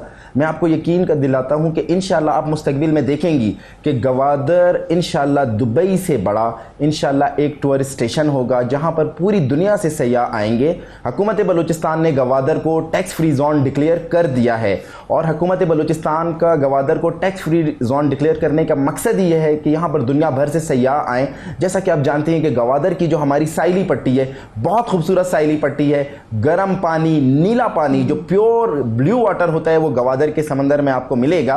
तो हुकूमत ने यह फैसला इसलिए किया कि सरमायाकार और सयाह यहां पर आए और यहां से लुत्फानंदोज हों। इसके अलावा हमने एक और अच्छी चीज़ की है हमारी सूबाई हुकूमत ने, कि जितने सूबाई टैक्सेस थे उन्हें ख़त्म कर दिया है। अब ना वहां पर हम बलूचिस्तान से रिलेटेड कोई एक्साइज टैक्स लेंगे, ना जनरल टैक्स लेंगे, ना वहां पर बलूचिस्तान से रिलेटेड रेवेन्यू टैक्स लेंगे। हुकूमत बलूचिस्तान ने अपने तमाम टैक्सेस ख़त्म कर दिए हैं। ये हमने सयाहों को और सरमायाकारों को, स्पेशली इंटरनेशनल इन्वेस्टर्स जो हैं, उन्हें एक बहुत बड़ी अपॉर्चुनिटी दी है। और इसके अलावा होटल्स, अगर कोई आता है इन्वेस्टर होटल्स बनाना चाहता है 5 स्टार 4 स्टार, उसको गवर्नमेंट लीज पर ज़मीन भी देगी और उनके लिए तमाम वो सहूलियात उन्हें मैसर करेगी, अमन अमान समेत, लॉ एंड ऑर्डर समेत, जिससे वो मुस्तफ़ीद हो सकें। तो हुकूमत बलूचिस्तान ने विफाक को भी लिख दिया है और विफाकी हुकूमत से भी दरख्वास्त की है कि जो उनके टैक्सेस हैं उन्हें भी ख़त्म कर दें, ताकि फ्यूचर में गवादर दुबई से बड़ा एक जो है ना टूरिस्ट स्टेशन बन सके। बिल्कुल सही। अच्छा, जब आप लोग इसके ऊपर प्लानिंग कर रहे थे, रिसर्च कर रहे थे, तो कोई ऐसे बिजनेसेस या फैक्ट्रीज या कोई ऐसे सरमायादार थे जो कि सरमायाकार जो ये कहते हैं कि हाँ ठीक है, हम वहाँ पर अपना काम शुरू करेंगे, हम वहाँ पर इन्वेस्टमेंट करेंगे, अगर आप गवादर को टैक्स फ्री जोन बना दें तो we are there to start businesses? जी देखिए, सबसे पहले तो हमें लोगों की सबसे ज़्यादा जो डिमांड थी वो होटलिंग के बिज़नेस की थी, क्योंकि गवादर की जो पूरी पट्टी है, आप ओमारा से लेकर पसनी, जियोनी या गवादर तक आप जाएंगे, बहुत खूबसूरत है। तो यहाँ पर बहुत बड़े बड़े इन्वेस्टर्स आकर इन्वेस्टमेंट करके होटल्स बनाना चाहते थे। एक तो हमने उन होटल्स मालिकान को हमने रियायत दी है कि आप आएँ यहाँ पर इन्वेस्ट करें और अपने होटल्स बनाएं। इसके अलावा फ़िशरीज़ का यहाँ पर बहुत चार्म है। फ़िशरीज़ डिपार्टमेंट हमारी बहुत मेहनत कर रहा है, लेकिन जो फ़िशरीज़ का बिज़नेस है, दुनिया का सबसे बेहतरीन मुनाफे बख्श कारोबार फ़िशरीज़ का बिज़नेस है। दुनिया की बेहतरीन मछली गवादर के पानी में, क्योंकि गर्म पानी है, दुनिया की बेहतरीन मछली गवादर के पानी में पाई जाती है, बेहतरीन झींगा गवादर के पानी में पाया जाता है। और अगर आपने खुद विजिट किया, अगर आप उसका वो सी देखें, जो उसका समंदर की साहिली पट्टी है, आप उसको देखें, साफ सुथरी साहिली पट्टी, ऐसी पट्टी आपको यूरोप में, अमेरिका में कहीं पर नहीं मिलेगी। तो सरमायाकारों का जो हमारा फोकस है वो फिशरीज से रिलेटेड है, होटलिंग से रिलेटेड है। उसके अलावा हमने ट्रांसपोर्टर्स के लिए इकोनॉमिक जोन में बहुत बेहतरीन किस्म की ट्रांसपोर्टेशन के लिए, उनके लिए हमने इकोनॉमिक जोन्स बनाए हैं, जहां पर आकर ट्रांसपोर्टर्स जो अपना बिजनेस करते हैं वो यहाँ से बिजनेस को, अपनी ट्रांसपोर्ट्स को यहाँ से मूव कर सकें। तो इंशाल्लाह आप देखेंगे हम तमाम वो फैसिलिटीज़ देंगे जो एक डेवलप कंट्री में इन्वेस्टर्स को मिलती है, सयाहों को मिलती है। सयाहों के लिए हम मुख्तलिफ जगहों पर रिजॉर्ट्स बना रहे हैं, हम हट्स बना रहे हैं कि सयाह आएँ यहाँ पर स्टे करें। अभी भी जो मैं आपको बताऊँ, हमारा एक तफरीही मकाम है कुंड मलीर, वहाँ पर हर वीकेंड पर हज़ारों लोग आते हैं, लेकिन हम फैसिलिटेट कर रहे हैं कि ये हज़ारों लोगों की तादाद लाखों में जाए और इंटरनेशनल टूरिस्ट आए और हमारे बलूचिस्तान की खूबसूरती से और पाकिस्तान की खूबसूरती से लुत्फ़अंदोज़ हों। सही, ठीक ठीक। अच्छा बाबर साहब, ये भी बताइए कि एग्जेम्पशंस जो हैं वो किस किस्म के प्लांट्स पर, इंडस्ट्री पर या प्रोडक्ट्स पर दे रहे हैं आप लोग, कोई इसके हवाले से हमें बता सकते हैं? जी बिल्कुल, देखें मैं आपको बताता चलूँ कि 18वीं तरमीम के बाद सूबे खुद मुख्तार हैं। गवादर क्योंकि सीपैक के बाद गेटवे ऑफ एशिया है, पूरी दुनिया की ट्रेड जो है वो गवादर से होनी है और गवादर के थ्रू ही पूरी दुनिया में, चाइना में, रशिया में पाकिस्तान की ट्रेड जाएगी। हम क्योंकि गवादर को चाइना से और अफ़गानिस्तान से डायरेक्ट लिंक कर रहे हैं और यहाँ से हम पूरे यूरोप तक अपनी ट्रेड बढ़ा रहे हैं, तो सूबाई हुकूमत ने जो अपने इख्तियारात थे, उनके जो टैक्सेस थे वो टैक्सेस ख़त्म कर दिए हैं। अब बाल चली गई है विफाक के कोड में। विफाक के कुछ टैक्सेस होते हैं, जैसे जनरल सेस टैक्स होता है, वो विफाक उसको ख़त्म कर सकता है, वो भी कोई 11 से 12% है। अगर विफाक वो 11 से 12% अपने टैक्सेस वापस ले लेता है, फेडरल ड्यूटीज़ हैं, GST टैक्स है, अगर वो वापस ले लेता है तो आप यकीन करेंगे कि गवादर में एक तो जो वहाँ पर सरमायाकार आना चाहेंगे उन्हें बहुत सस्ती, वहाँ पर लैंड बहुत सस्ती मिलेगी लीज पर, उनकी वहाँ पर जो कॉस्ट ऑफ मटेरियल होगा वो उन्हें बड़ा सस्ता पड़ेगा। उसके अलावा जो उनका लेबर होगा वहाँ पर उनकी तनख्वाह से कोई कटौती नहीं होगी। अगर वहाँ पर कोई काम करता है, कोई शख्स कोई लेबर काम करता है और उसे कोई फैक्ट्री, कोई इन्वेस्टर, कोई फैक्ट्री वाला अगर उसे 30,000 देते हैं तो उसमें से कोई गवर्नमेंट का टैक्स की उसमें से कटिंग कोई नहीं होगी, वो डायरेक्ट 30,000 उसे जाएंगे। तो इस तरह सरमायाकारों के लिए, लेबर के लिए, रोजगार के लिए बहुत बड़े मौके पैदा होंगे और मैं उम्मीद करता हूं कि वफाकी हुकूमत, क्योंकि गवादर इतना इंपॉर्टेंट है, सीपैक है, चाइना है, हमारा फ्रेंड है और पूरी दुनिया की नजरें इस टाइम गवादर पर हैं, तो मैं उम्मीद करता हूं कि वफाकी हुकूमत भी इस पर बड़ा होने का सबूत देगी और जो उनके फेडरल टैक्सेस हैं उन्हें भी खत्म करेगी। चलें, ये कुछ चीज़ें तो बड़ी अच्छी सुनने में लग रही हैं, अल्लाह करे इंप्लीमेंट भी इसी तरह से हो जाए। ये बताइए कि जब किसी इलाके को टैक्स फ्री जोन डिक्लेयर किया जाता है तो उसकी या तो कोई मुद्दत तय की जाती है या फिर वो फॉरएवर होता है, तो आप लोगों का क्या प्लान है? क्या इसमें अगले 5-10 सालों के लिए इस किस्म का कोई प्लान है कि जिसने अगले 10 साल में यहाँ पर फैक्ट्री इंडस्ट्री लगाई उसको ताहयात जो है वो टैक्स फ्री डिक्लेयर कर दिया जाएगा, या हमेशा के लिए फिलहाल ये फैसला हो गया? शिफा देखें, मैं आपको पहले बता रहा हूँ कि हमने गवादर को इंशाल्लाह दुबई से ज़्यादा हमने चार्मिंग, अट्रैक्टिव और दुबई से बड़ा हमने उसे जो है ना एक टूरिस्ट सिटी बनाना है। दुबई से बड़ा हमने इसे एक इन्वेस्टमेंट सिटी बनाना है। हमारी हुकूमत की कोशिश है, अभी जो हमने अनाउंसमेंट की है ये हमने लाइफ टाइम के लिए की है, फॉर एवर के लिए की है कि हमने गवादर को for ever tax free zone declare कर दिया है। लेकिन अगर गवादर कल उठता है, गवादर के अंदर से बिजनेस निकलता है, गवादर एक इंटरनेशनल पॉइंट बनता है, तो देखें फिर जब यहाँ से लोगों को प्रॉफिट मिलना शुरू होगा तो उस प्रॉफिट से गवर्नमेंट का भी शेयर जाता है। ये फ्यूचर की बात है कि हम इसको बाद में इस पर टैक्स जोन फ्री इसका जो है इसका ये स्टेटस ख़त्म करते हैं या नहीं करते। लेकिन अभी क्योंकि हमने गवादर को उठाना है, गवादर में बहुत चार्म है, गवादर बहुत अट्रैक्टिव है, बिजनेस के बहुत मौके हैं, गर्म पानी का समंदर है, अभी हमने इसको फिलहाल टैक्स फ्री जोन कर दिया है। अगर फ्यूचर में ये दुबई से ज़्यादा जाता है, जो इंशाल्लाह मुझे उम्मीद है कि इंशाल्लाह ये गवादर दुबई से ज़्यादा ऊपर जाएगा, तो फिर उसके बाद इसके ऊपर पॉलिसी बनेगी। लेकिन अभी फिलहाल इन्वेस्टर के लिए बहुत बड़ी अपॉर्चुनिटी, इन्वेस्टर्स के लिए बहुत बड़ा मौका है कि वो आएँ गवादर में इन्वेस्ट करें और गवादर की सहूलियात से मुस्तफ़ीद हों। बिल्कुल ठीक है। अच्छा, अब ये बात तो बिल्कुल सही है कि दुबई जो है उससे ज्यादा पोटेंशियल मौजूद है, लेकिन दुबई में जिस तरीके का काम किया गया है और जो फैसिलिटीज वहां पर लोगों को मुहैया की गई, जिस तरीके की रैपिड डेवलपमेंट हुई और जिस तरीके से, क्योंकि वहां पर कानून की इम्प्लीमेंटेशन और बादशाहत की वजह से बहुत सारे काम आसान हो जाते हैं, तो इन चीजों को हमें मद्देनजर रखना होगा कि कैसे जो है वो स्पीडी डेवलपमेंट वहां पर हो सके और लोगों को हैसल ना हो। अच्छा, मैं बाबर साहब एक और चीज पूछना चाहूंगा आपसे कि अब ये जो बलूचिस्तान गवर्नमेंट की और वफाकी हुकूमत की जो नाराजगी चल रही है, इसकी वजह क्या है और क्या किया जा रहा है इस नाराजगी को खत्म करने के लिए दोनों तरफ से? देखें, कल एक नेशनल इकनॉमिक काउंसिल का इजलास था। वज़ीर आला बलूचिस्तान मीर अब्दुल कुद्दूस बिज़िंजो ने उस इजलास का बाइकआउट किया है। उनका इस इजलास का बाइकआउट करने का मकसद उनका कोई ज़ाती मफाद नहीं है। हमारा विफाक से गिला है, विफाक बड़ा भाई है, बलूचिस्तान पाकिस्तान का सबसे बड़ा सूबा है। हमें गुज़िश्ता चंद सालों से विफाकी स्कीमात में, विफाकी PSDP में और विफाक की जानिब से किए गए वादों से नज़रअंदाज किया जा रहा है। कल जैसा कि आपको पता है, मेरे नाजरीन को पता है कि गुज़िश्ता साल बलूचिस्तान में बलूचिस्तान की तारीख का बदतरीन सैलाब आया। वज़ीर आज़म पाकिस्तान बलूचिस्तान आए, मियाँ मोहम्मद शहबाज शरीफ ने ऐलान किया कि मैं बलूचिस्तान में सैलाब मुतासरीन की रिहेबिलिटेशन के लिए, रेस्क्यू के लिए 10 अरब रुपए देने का ऐलान करता हूँ, लेकिन आज दिन तक हुकूमत बलूचिस्तान को विफाक से 1 रुपया नहीं मिला है। हमारा NFC का प्रॉपर शेयर हमें नहीं मिल रहा, हमारे PPL की पेमेंट्स रुकी हुई हैं। हमारे पास इतना बड़ा प्रोजेक्ट आया है रेकॉर्डिक, उस हवाले से विफाक हमें नज़रअंदाज कर रहा है। बलूचिस्तान के लोग विफाक की तरफ नजरें लगाए हुए बैठे हुए हैं। हमारे सूबे की माशी हालात बहुत ख़राब है। अगर विफाक हमें सपोर्ट नहीं करेगा तो देखिए, हम बाइकआउट करेंगे, हम नाराज़गी का इजहार करेंगे। हम जमहूरियत पसंद लोग हैं। वज़ीर आला बलूचिस्तान मीर अब्दुल कुद्दूस बिज़िंजो ने इस हवाले से अपना पॉलिसी बयान दिया था और उनका सिर्फ यही गिला है कि विफाक हमें नज़रअंदाज नहीं करे, हमारे लोगों को ऑन करे। बलूचिस्तान एरिया वाइज सबसे बड़ा सूबा है, हमारे लोगों की जो है ना ऑनरशिप ले। हमें जो आपने वादे किए हैं हमसे, हम आपसे कोई नाजायज चीज़ नहीं मांग रहे। जो हमारा विफाक में हिस्सा बनता है, PPL का हिस्सा बनता है, NFC का हिस्सा बनता है, रेकॉर्डिक का शेयर बनता है, और हमसे जो आपने वादे किए वो वादे पूरे करें। बिल्कुल ठीक है जी, बहुत शुक्रिया अदा करेंगे। बाबर यूसुफ सईद साहब हमारे साथ मौजूद थे, तर्जुमान वज़ीर आला बलूचिस्तान। बड़ी अहम बात है, जो वादे किए गए हैं उन्हें पूरा होना चाहिए और बलूचिस्तान में जो खासतौर पर गवादर है उसके पोटेंशियल पर बहुत ज़्यादा काम करने की ज़रूरत है। ये चीज़ पूरे पाकिस्तान को बदल सकती है अगर इसके ऊपर सीरियसली काम किया जाए। वक्फा लेते हैं नाज़रीन, वक्फे के बाद दोबारा हाजिर हैं।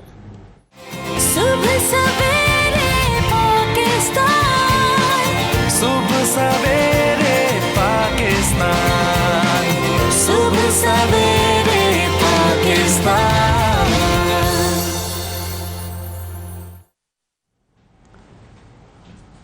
Welcome back. बताएं, आप शुरू कर रही हैं? नहीं, मेरा मैथमेटिक्स से कोई खास ताल्लुक नहीं, आप शुरू करें। मेरा तो जो है वो तालीम जो है वो हमेशा हमें उसकी पजीराई करनी चाहिए। बिल्कुल। ये 2019 की बात है कि जब कैम्ब्रिज यूनिवर्सिटी ने एक ऑनलाइन पोल करवाया और उस पोल में दुनिया में जो जितने भी तलबा थे उन सबसे कहा गया कि भाई सबसे डेडिकेटेड उस्ताद, उसके लिए आप वोट दीजिए। अब इस पोल में जो दुनिया भर से जो 6 लोग शॉर्टलिस्ट हुए, उनमें से एक साहब थे पाकिस्तानी और उनका नाम था अहमद साया। और ये ख़बर पूरी दुनिया के मीडिया में शाया हुई। पाकिस्तानियों ने बड़ा फ़ख्र किया जी, बड़ी मुसरत का इज़हार किया और ज़ाहिर है इसके अलावा जो बाअसर तरीन पाकिस्तानी के तौर पर उनका नाम मशहूर किताब चेंज मेकर्स में भी आया है, अहमद साया का नाम। अब एक बार फिर अहमद साया साहब का नाम मीडिया पर छाया हुआ है और इस बार उन्होंने कौन सा कारनामा सर अंजाम दिया, ये हम इन्हीं से पूछते हैं और ये भी पूछेंगे कि तरह ऐसे मकबूल उस्ताद बन गए और एक अच्छा उस्ताद क्या होता है। बिल्कुल, हमें क्यों नहीं अपने उस्ताद अच्छे लगे? वो लगे ये जो उस्ताद देख रहे हैं वो अब आपसे बात करेंगे। नहीं, लेकिन स्टूडेंट्स अक्सर डरते हैं, खौफ खाते हैं टीचर से। दोस्ती और प्यार का रिश्ता जो है वो आजकल के टीचर और स्टूडेंट्स के दरमियान कम होता है। तो हम अहमद साया साहब से जरा जानेंगे कि कैसे लोगों ने वोट डाला। अस्सलाम वालेकुम अहमद साहब। वालेकुम अस्सलाम। अहमद साहब, थैंक यू सर, बहुत शुक्रिया आपने प्रोग्राम के लिए वक्त निकाला। सबसे पहले देखिए, हमें तो पता है कि क्या कारनामा आपने सर अंजाम दिया है अभी, लेकिन मैं चाहूँगा कि आप अपनी ज़ुबान से बताएं कि ये क्या किया है आपने जिसकी वजह से आप एक मरतबा फिर मीडिया में खबरों की जद में हैं। अल्हम्दुलिल्लाह अल्लाह ताला ने अपॉर्चुनिटी दी और मैंने कैम्ब्रिज की जो ऑफिशियल मैथ की कोर्स बुक है मैं उसका को ऑथर हूँ एंड अल्हम्दुलिल्लाह मैं वो पहला पाकिस्तानी हूँ जिसने कैम्ब्रिज के लिए O लेवल मैथ की कोर्स बुक लिखी है, डिजाइन करी है। सर, क्यों आप लोग मैथ्स को इतना फरोग देते हैं, जरा ये तो बताएं। देखिए मैथ के बगैर तो कुछ भी नहीं ना। डेली लाइफ एप्लीकेशंस में हर चीज आप जो कर रहे हैं उसमें मैथ इन्वॉल्व है। हर चीज मतलब घर बनाने से लेकर घर में खाना पकने तक हर जगह मैथ का इन्वॉल्वमेंट है। यहाँ पे जो रेडियो फ्रीक्वेंसीज मैच करती हैं, मुझे कनेक्ट आपने जो किया है उसमें पीछे बहुत सारा मैथ इन्वॉल्व है। मैथ के बगैर तो गुजारा ही नहीं है, इट्स अ यूनिवर्सल लैंग्वेज। चलें अब अहमद साहब आप मुझे 1 मिनट दीजिएगा, मैं 1 मिनट में शिफा को समझा देता हूँ। शिफा, आपकी जो तनख्वाह आती है वो मैथ के हिसाब से इतनी गिनने देखिए जमा मैं कर सकती हूँ, ये x square b square a square b square equals to c square, ये चीजें नहीं होती। मैंने बता दिया कि उसके बगैर कुछ नहीं हो सकता। जिस कुर्सी पे आप बैठी हुई हैं वो भी नहीं बन सकती थी। हर चीज जो है वो मैथ्स के अमल दखल में। अच्छा मुझे अहमद ये बताइए कोर्स पे कि इस किताब को लिखने के लिए ऐसा क्या क्राइटेरिया था कि जिसकी बुनियाद पर आपको सिलेक्ट किया गया? देखिए एक तो ओ लेवल मैथ की जो किताब है ना, officially as per syllabus inclined किताब ऑफिशियली कोई मौजूद नहीं थी। जितनी भी किताबें पढ़ाई जाती हैं उनमें अभी तक उनमें या तो कोर्स से अलावा कुछ चीजें थी, एक्स्ट्रा चीजें थी, या ऐसी चीजें थी नहीं थी जो कोर्स में शामिल थी। तो एक तो there was a need for the book. Secondly syllabus change हुआ है बहुत अरसे बाद ओ लेवल मैथ का, तो ऑब्वियसली एक बुक की नीड थी जो in line with the syllabus हो और जो वन स्टॉप सोल्यूशन हो फॉर स्टूडेंट्स। तीसरी चीज जो मैथ की किताबें होती हैं उसमें हमने देखा है वो बड़ी बोरिंग सी होती हैं। या तो उसमें सिर्फ सवाल होते हैं, और अगर किसी ने उसको थोड़ा बेहतर बना दिया तो वो एक्टिविटी बेस्ड लर्निंग तो हो जाती है लेकिन उसमें सवाल नहीं रहते।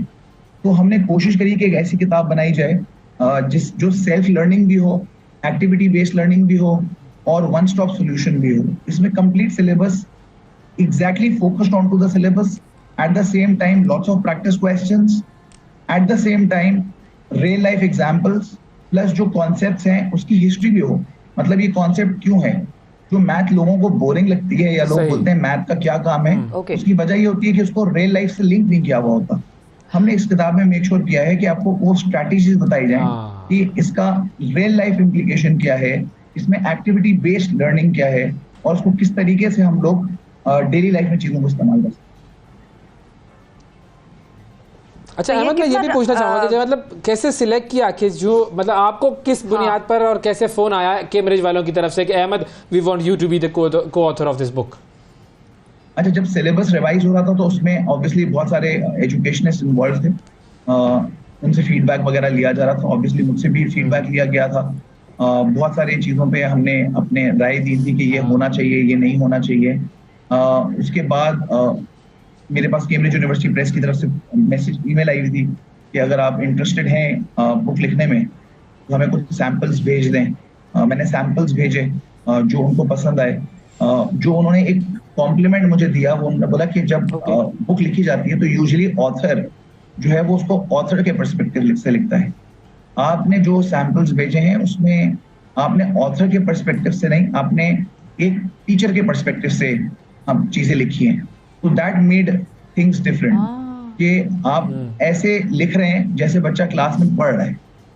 तो वो एक शायद मुझे थोड़ा एज मिल गया सही तो, और उन्होंने मुझे सेलेक्ट कर लिया। ठीक है, तो what was the entire process? किस किस मरहले से आप लोग गुजरे खुद लिखते हुए, कोर्स डिजाइन करते हुए, बिल्कुल उनके साथ कोऑर्डिनेशन और जो भी मामला थे वो किस तरह से तय हुए और कितना अरसा लगा इसको कंप्लीट करने में? देखिए काफी टाइम तो लगा, लेकिन यह है कि definitely coordination to and fro होती थी। मतलब we used to write a chapter, then we used to wait it, और दोबारा उसको देखना पड़ता था, उसके पर्सपेक्टिव्स देखने पड़ते थे, सवाल डिजाइन हम करते थे, फिर उन सवालों को के सॉल्यूशंस बनाने होते थे, फिर उन सवालों की रेलेवेंस चेक करनी पड़ती थी, फिर उन सवालों में रियल लाइफ एग्जांपल्स को चेक करना पड़ता था कि हम जो चीज चाह रहे हैं वैसे हो भी रही है, नहीं हो रही। फिर हमने उसमें कंटेंट भी रखा था, सिर्फ क्वेश्चन नहीं, एज आई मेंशन, क्योंकि उसके अंदर थियोरेटिकल एलिमेंट्स थे कि किताब का पूरा प्रोसेस क्या था, कि ये हिस्ट्री क्या थी, या इसकी रियल लाइफ एग्जांपल्स क्या थी, या उसमें एक्टिविटी बेस्ड चीजें क्या थी।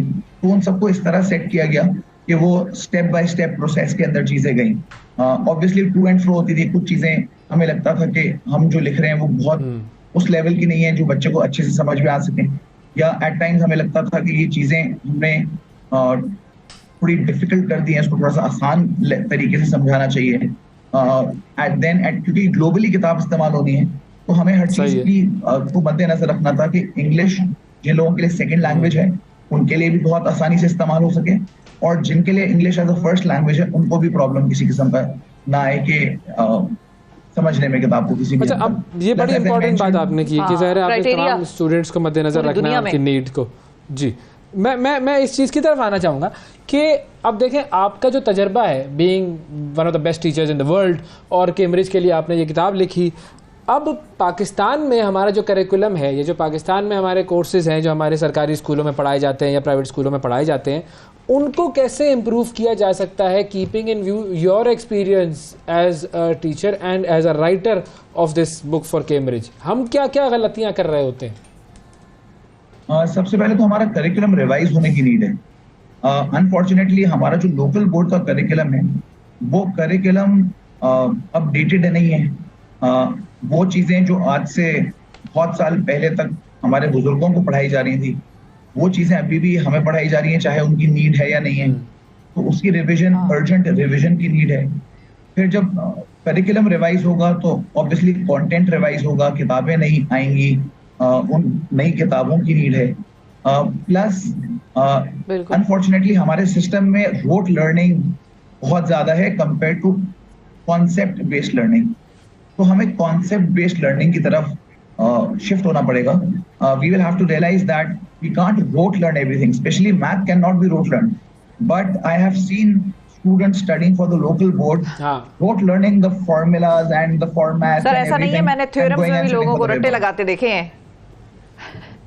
वही मैं बोल रहा हूँ, तो वो इस तरह पूरी थ्योरम याद करके चले जाते हैं और पेपर पास कर लेते हैं। हम सब रोट लर्निंग बिल्कुल मतलब नहीं पता, हाँ कॉन्सेप्ट नहीं होता। अच्छा, अब फॉर इंस्टेंस अगर हम ये करें, पाकिस्तान की हुकूमत आज ये फैसला करती है कि जी ये कैम्ब्रिज की किताब थी, ये हमने उठाई और इसको हम अपने स्कूलों में इम्प्लीमेंट कर देंगे, या इसका एक छोटा सा जो यूँ कह लीजिए कि एक चेंज्ड वर्जन जो है वो हम अपने लिए बनाकर और इम्प्लीमेंट कर लेंगे, क्या वो प्रोसेस आसानी से हो सकता है? देखिए, डूएबल तो हर चीज़ होती है। आसानी होगी नहीं होगी वो तो डिपेंड करेगा जब उनके करिकुलम से इसको कंपेयर किया जाएगा, जो करिकुलम लोकल बोर्ड फॉलो करना चाहेगा। बट डूएबल है, मतलब अगर नहीं भी तो हम पूरी किताब दोबारा लिख देंगे, कोई ऐसा मसला नहीं है। बट चेंज की कोशिश तो होना, if they want to bring the change and they want to change the curriculum, yes, things can be done।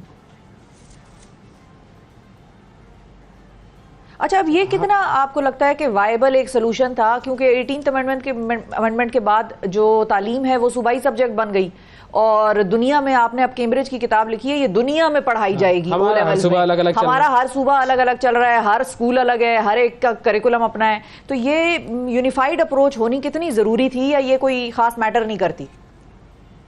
नहीं, देखिए यूनिफाइड अप्रोच डेफिनेटली बहुत इंपॉर्टेंट है। अगर देखिए बहुत सारे पाकिस्तान के स्कूल्स जो ओ लेवल्स करवा रहे हैं वो तो एग्जैक्टली इसको अडॉप्ट कर लेंगे, बिकॉज वो तो बोर्ड ही वो वाला फॉलो कर रहे हैं। जो सारे लोकल बोर्ड हैं जिसमें फेडरल बोर्ड अलग चल रहा है, आगा खान बोर्ड अलग चल रहा है, सिंध बोर्ड अलग चल रहा है। अब अनफॉर्चुनेटली वो बोर्ड्स अलग हैं और हर किसी का करिकुलम डिफरेंट है। पंजाब बोर्ड अलग है, तो इन सब के बोर्ड्स डिफरेंट हैं, इन सब के करिकुलम्स डिफरेंट हैं, तो इन सब की किताबें भी अलग अलग हैं।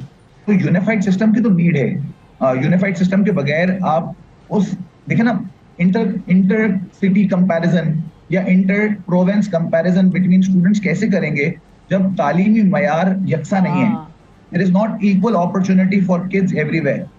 तो जब तक एक प्रोसेस क्लीन नहीं होगा, जब तक एक आपके पास सिस्टम बिल्कुल एग्जैक्टली सेम नहीं होगा for everyone, you can't expect people to produce the same results or to be compared with each other. You can't compare a student from doing a federal board exam with a student doing a provincial board exam. दोनों के level में फर्क है, दोनों के तालीमी मयार में फर्क है, दोनों के कंटेंट में फर्क है, दोनों के कैलिबर में फर्क है। और वो फर्क क्यों है? क्योंकि हमने तफरीक रखी हुई है। अगर हम यूनिफाइड सिस्टम लाएंगे तो आई थिंक वो तफरीक खत्म हो जाएगी और फिर चीजें बहुत बेहतर हो सकती है। बिल्कुल सही बात है। अच्छा, अब आखिरी सवाल की तरफ मैं आना चाहूँगा। एक तो ये कि आप अहमद साया हैं, आपका साया जब तक स्टूडेंट्स के ऊपर रहता है, उस वक्त तक स्टूडेंट्स बड़ा बेहतरीन कमाल करते हैं माशाल्लाह।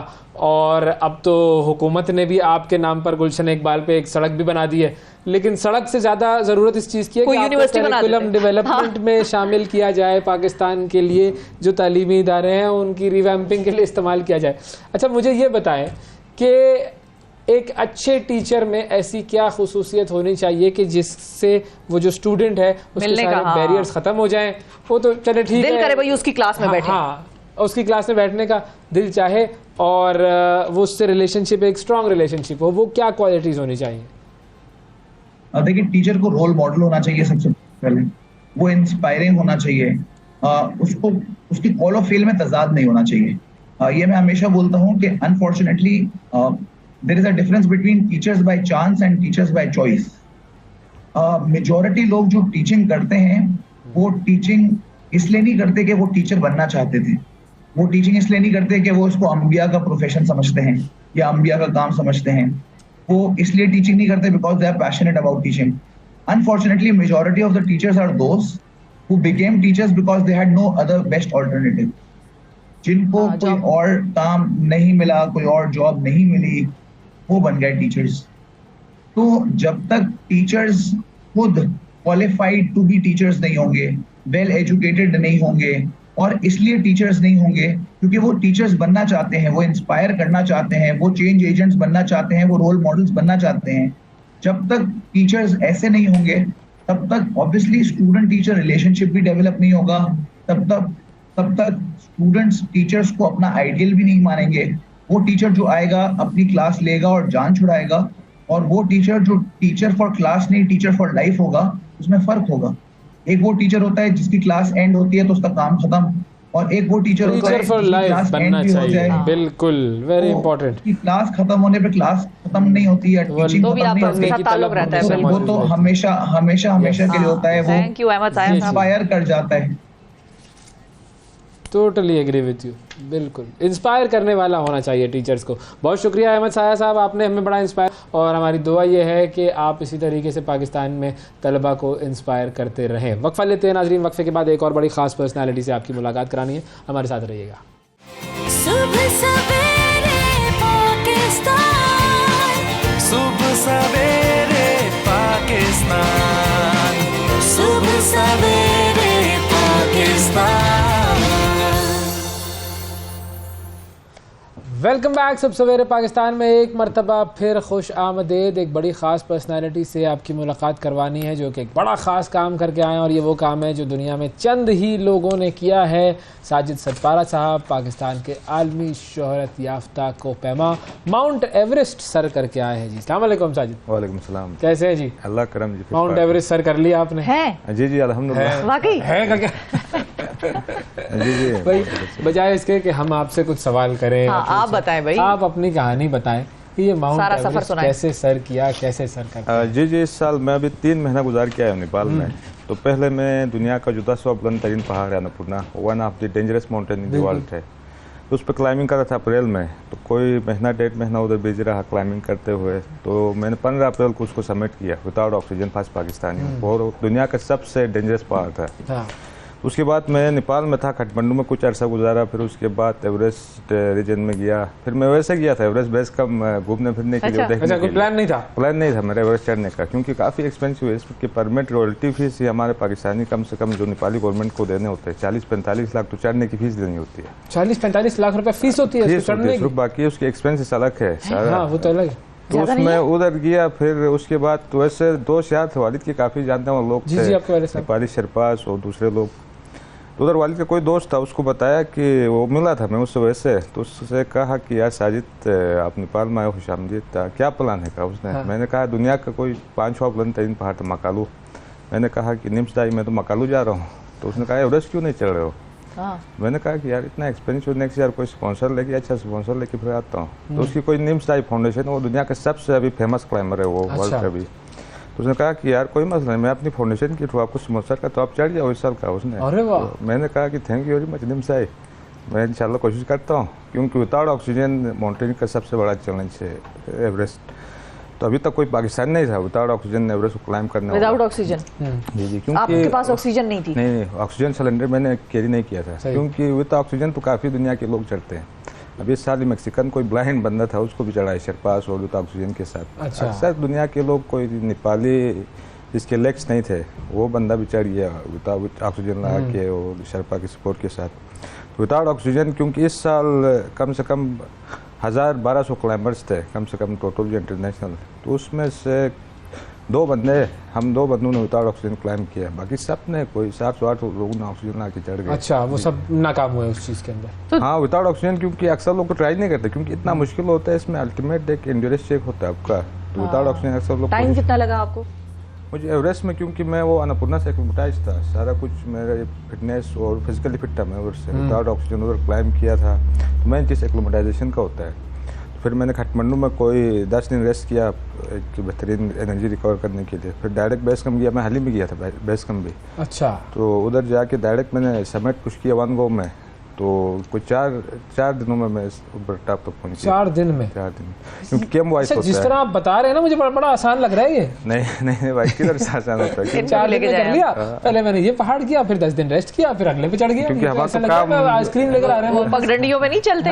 क्योंकि हमारा प्रोफेशन है इसी काम में, तो हम उसी काम में होते हैं, तो हम फिट होते हैं फिजिकली और सारी हमें एक्सपीरियंस होते, पता होता है कि किससे चढ़ना होता है। K2 वर्सेस माउंट एवरेस्ट, दोनों का फर्क बताएं जरा। एक कोपैमा को क्या नजर आ रहा होता है जब वो नीचे खड़ा है? K2 और क्योंकि एवरेस्ट वर्ल्ड हाईएस्ट सबसे दुनिया का सबसे बड़ा पहाड़ है, इसकी एलिवेशन हाई है, हाइट में ज़्यादा है 200 मीटर, और लेकिन दुनिया का सबसे खूबसूरत पहाड़ हमने लोगों से कहते भी सुना है, हम खुद भी देखा है, मैंने काफ़ी 4 दफ़ा मैंने अटेम्प्ट किया K2। दुनिया का सबसे खूबसूरत हम तो मानते हैं माउंट एवरेस्ट K2 ही है, क्योंकि उसका ट्रायंगुलर शेप बड़ा यूनिक है, लेकिन K2 बड़ा है स्टीफ है, इसकी मोस्टली स्टीफनेस है। लेकिन एवरेस्ट अगर आप विदाउट ऑक्सीजन क्लाइम करते हैं, क्योंकि 200 मीटर ज़्यादा है, क्योंकि 8000 मीटर से ऊपर 1 मीटर भी बड़ा वो मायने रखता है, तो एवरेस्ट वर्ल्ड हाईएस्ट है। लेकिन K2 काफ़ी रिस्की है टेक्निकल पॉइंट पे, और दूसरी जो स्टीफनेस और वेदर, क्योंकि वेदर भी चेंज है, उधर हिमालय में है एवरेस्ट और कराक्रम में K2 है, तो वेदर चेंज काफ़ी है। K2 थोड़ा मुश्किल है, लेकिन एवरेस्ट अगर विदाउट ऑक्सीजन क्लाइम करते हैं तो एवरेस्ट भी काफ़ी चैलेंजिंग है। अच्छा, अब ये विदाउट ऑक्सीजन ये कितना रिस्की है, कितना जान का खतरा होता है, और ज़रूरत क्या होती है भाई कि विदाउट जो है वो ऑक्सीजन करना? यार भाई, क्यों अपनी जान को खतरे ये में है डालते कि अगर आप विदाउट ऑक्सीजन क्लाइम करते हैं तो आपको लगता है कि आपने कुछ किया है, फील होती है, आपकी पर्सनल एक फीलिंग होती है कि यार आपने कोई अचीवमेंट की है। और दूसरी जो बात होती है कि आप विदाउट ऑक्सीजन करते हो तो एक हर फील्ड की एक कैटेगरीज होती है, उसकी एक अपनी अचीवमेंट्स की एक लेवल होता है। तो अगर आप विदाउट ऑक्सीजन करते हैं तो माउंटेनियरिंग क्लाइंबर्स कम्युनिटी पाकिस्तान में तो उसका कोई फर्क नहीं, लोग कहते हैं एवरेस्ट चढ़ गया जी भाई, क्या फर्क है। लेकिन इंटरनेशनल क्लाइंबर्स कम्युनिटीज को मायने करती है, बंदे ने विदाउट ऑक्सीजन किया है, सेल्फ क्लाइंबिंग की है, अपना सामान खुद लेके गया है, सोलो। लेने का प्रोसेस फिर किस तरह होता है, क्योंकि ज़ाहिर है वहाँ पर जाहिर बात है, जब आप 8000 मीटर और विदाउट ऑक्सीजन क्लाइम कर तो इंसानी जिस्म है उसमें मुतासिर तो जाहिर बात होता है, आपको स्ट्रगल करनी पड़ती है, बर्दाश्त करनी पड़ती है, आपको नींद नहीं आती, चलने मसले होते हैं, आपका दिमाग सही काम नहीं करता है, काफ़ी मसले मसाइल तो हेलुसिनेशन और एडिमा जो हार्टिट्यूड जो मुख्तलिफ डिजीज़ है। कितना रिस्की है कि इंसान मर सकता है इसमें? हाँ, काफ़ी भाई, इस साल ही 17 डेथ्स हुई है अभी एवरेस्ट में, उसमें से कम 5-6 क्लाइंबर्स तो जिन्होंने विदाउट ऑक्सीजन ट्राई किया तो वो कुछ लापता हो गए, कुछ देखिए ना, ये खतरनाक है। और मैं एक खबर पढ़ रही थी, आप तस्दीक करें अगर ये सच है, कि जो क्लाइंबर्स ऊपर जा रहे थे और विदाउट ऑक्सीजन थे या जिसकी भी डेथ हुई, तो वो जाहिर है जिस जगह पर जिस पॉइंट पर डेथ हुई थी वो पड़े थे, तो लोगों ने उनको मार्क बनाया हुआ था कि मतलब ये yellow boot, mister yellow boot है, तो इधर तक आकर हमने ये कैंप लगाना है, अच्छा आगे रेड बूट है, तो ये लोग बॉडीज पड़ी हुई वहाँ पर, ऐसा नजर आता है। इतना वो लोग कुछ वो खबरों में कुछ और भी कहते हो, इतनी तो बॉडीज नहीं है, एक तो बॉडी से, क्योंकि हेल्दी स्टेप उसमें, क्योंकि वो बंदे उधर मर गए बेचारे उधर, क्योंकि काफी अरसे रहती जम जाती है बॉडीज भी,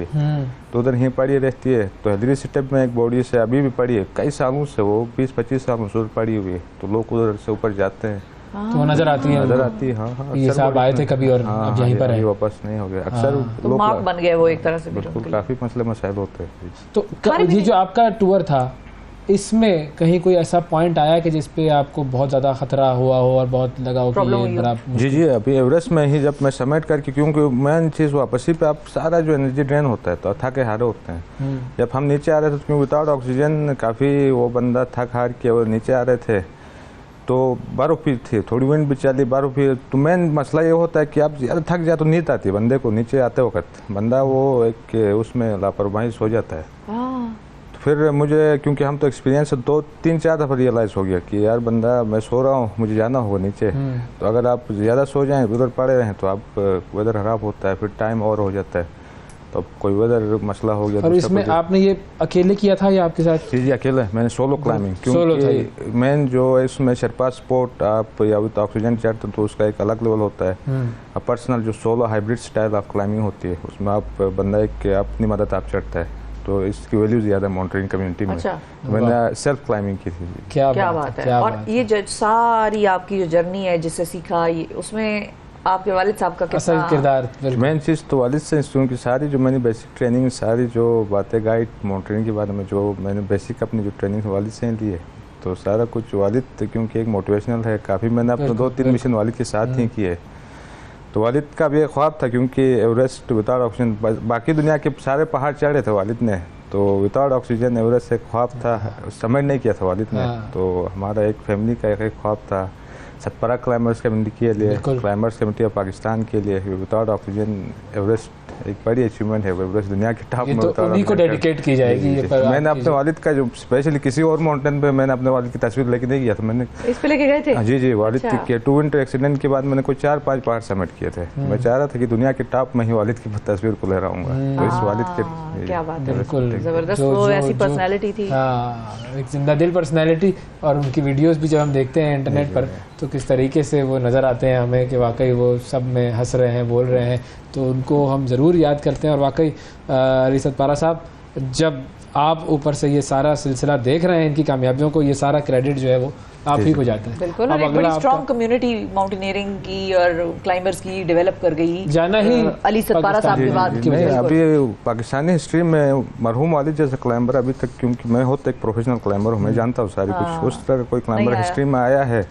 क्योंकि विंटर जो फर्स्ट विंटर एसेंट ऑफ नंगा पर्वत, 7-8 जो विंटर अटेम्प्ट्स थी एक्सपीडिशन के, 2 विंटर एसेंट, दूसरा की अचीवमेंट्स की थी जो वर्ल्ड लेवल में जो फर्स्ट जो एसेंट्स थे, दूसरे के क्लाइंबर्स नायाब होते हैं, कभी बिल्कुल। थैंक यू साजिद, बहुत शुक्रिया आपने वक्त निकाला प्रोग्राम के लिए। इससे आगे क्या करेंगे, मैं तो ये पूछने वाला था कि आप कहाँ जाएंगे, कहाँ चढ़ेंगे? अब तो सबसे ऊपर चढ़ेंगे। नहीं, अभी इंशाल्लाह मैं जा रहा हूँ 10-12 जून को नंगा पर्वत जा रहा हूँ, 9 हाईएस्ट माउंटेन हमारे पाकिस्तान में। उसके बाद हम केटू क्लीन अप कैंपेन कर रहे हैं ये जुलाई में, क्योंकि केटू में अक्सर लोग चाहते तो हम काफ़ी चीज़ें लेके जाते हैं ऊपर, ये टेंट्स, रस्सियाँ, जो ऑक्सीजन सिलेंडर्स, तो अक्सर क्योंकि वो उधर छूट जाते हैं, लेकिन वापस लेके जा नहीं सकते, तो काफ़ी गंदा हो चुका है केटू।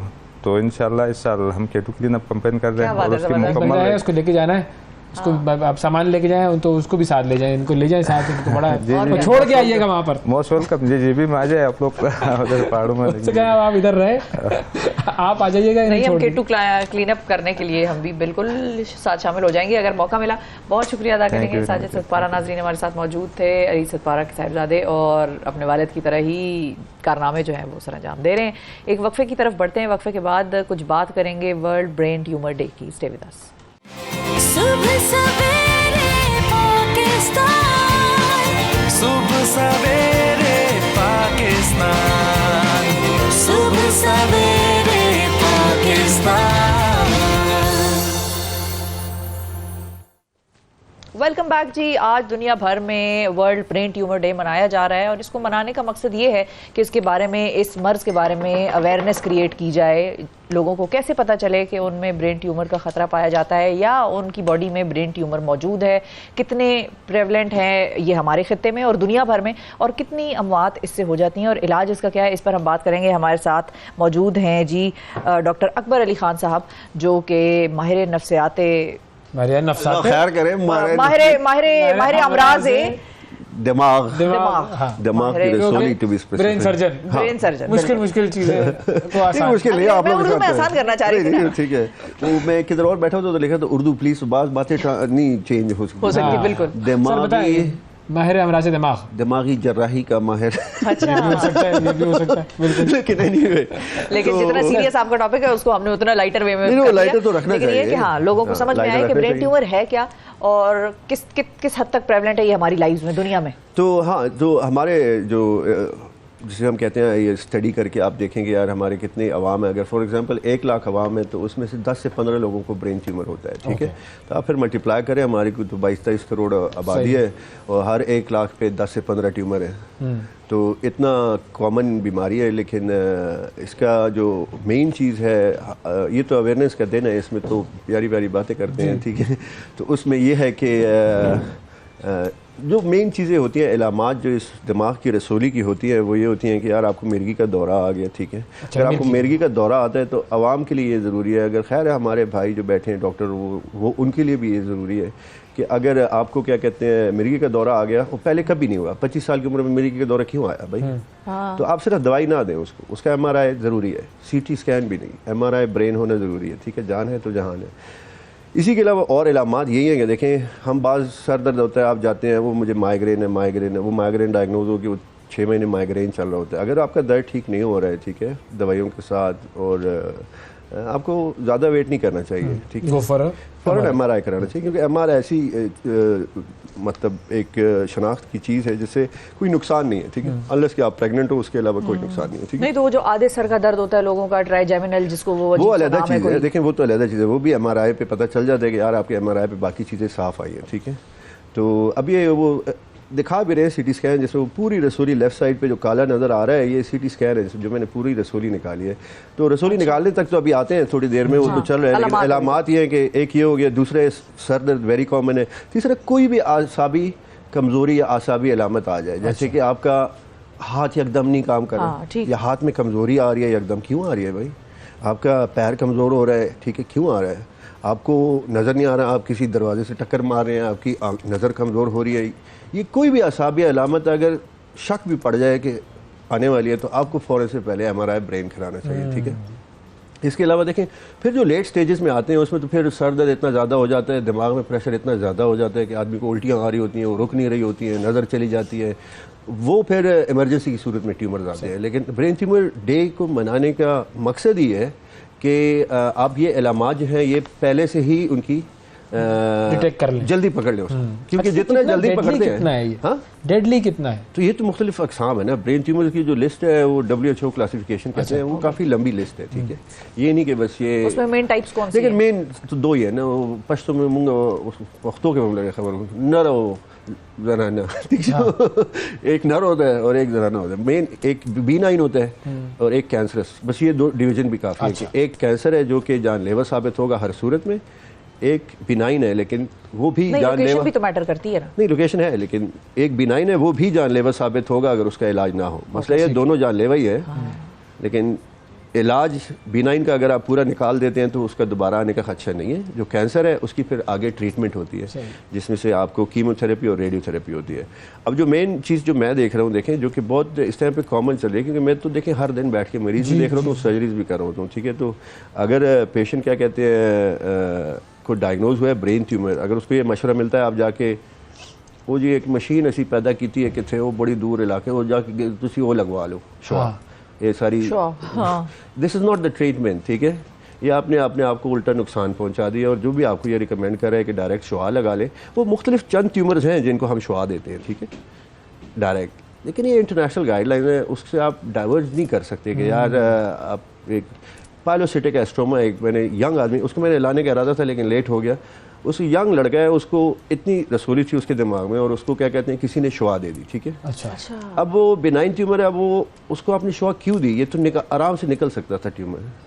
लेकिन खैर हमारे भाई ये हम चाहते हैं कि ये खाली आवाम नहीं, जो मेरी अपनी बरादरी उसे मैं कहता हूँ मेरी अपनी बरादरी कम्युनिटी भी को ये वो होना चाहिए कि देखें जब हम किसी का इलाज करें, मैं तो बड़ा सिंपल से कहता हूँ अपने पेशेंट्स को कि देखें आपका इलाज मैं वही करूँगा जो अपने बहन भाई माँ बाप जिसका कर रहा हूँ, ठीक है। इससे ज़्यादा मैं आपको कुछ नहीं दे सकता। कॉम्प्लिकेशन मेरे से भी हो सकती है, कॉम्प्लिकेशन हर इंसान से होती है क्योंकि इंसान है ही खता का पुतला, लेकिन अभी कॉम्प्लिकेशन की एक लिमिटेशन होनी चाहिए, ठीक है। कि आप फ़र्ज़ करो अगर आप 100 में से 50 मरीज़ ख़राब हो रहे हैं फिर तो आपको गलती कर रहे हैं, हाँ, लेकिन अगर 100 में से 1 को किसी को होता है तो देखें अल्लाह की तरफ से। अब इसके इलाज का सक्सेस रेशो कितना है? देखिए मैं तो आपको यही बता रहा हूँ ना, सक्सेस रेशो डिपेंड करता है आपके कि यार आपके कितनी हायर एंड ट्रेन है आप, ठीक है, और कितनी बारीकी से क्या कर रहे हैं। अगर आप समझते हैं कि ये मेरे अपने बहन भाई हैं तो आप उससे ज़्यादा और क्या करेंगे। हम तो वज़ू करके खड़े हो जाते हैं बहुत ख़तरनाक ट्यूमर में और वो 5 मिनट तो चुप करके बैठे होते हैं यार अल्लाह थोड़ा सा दिमाग फोकस कर ले और फिर जाके आदमी सर्जरी करे। तो जो प्रॉब्लम्स अगर हो जाती हैं बॉडी में, मिसाल के तौर पे बिनाई चली गई है, तो क्या वो ऑपरेशन करके रिमूव करने से वो रिवर्सल हो जाता है उन प्रॉब्लम्स का? हाँ, तो अब बाज़ रसोलियाँ वो हम खैर काफ़ी डिस्कस कर चुके हैं इससे पहले भी। बाज़ रसोलियाँ जो कि ऐसी होती है एकदम उसके अंदर जो ख़ासतौर पर आँखों के पीछे होती हैं वो एकदम फट जाती हैं, कभी कभी फट जाती हैं, बिनाई चली जाती है। ठीक है, मैं नाम नहीं ले सकता। यहीं पर एक देखें, मतलब पढ़ा लिखा आदमी में ऑर्थोपीडिक सर्जरी का प्रोफेसर फॉर एग्जांपल एक आदमी हो, उसको मैंने कहा आप सर्जरी करा लें, वो भी बैठ के कहते हैं नहीं यार मैं सर्जरी के बगैर इलाज। होता यह है कि मुझे रात को 1 बजे कॉल आती है कि जी एक पेशेंट इमरजेंसी में आया, उसकी बिनाई चली गई, अब आके सर्जरी। मैं रात को 1 बजे आके उसी की सर्जरी करूँ, तो मैं 6 महीने पहले कहा था कि आके करा लो।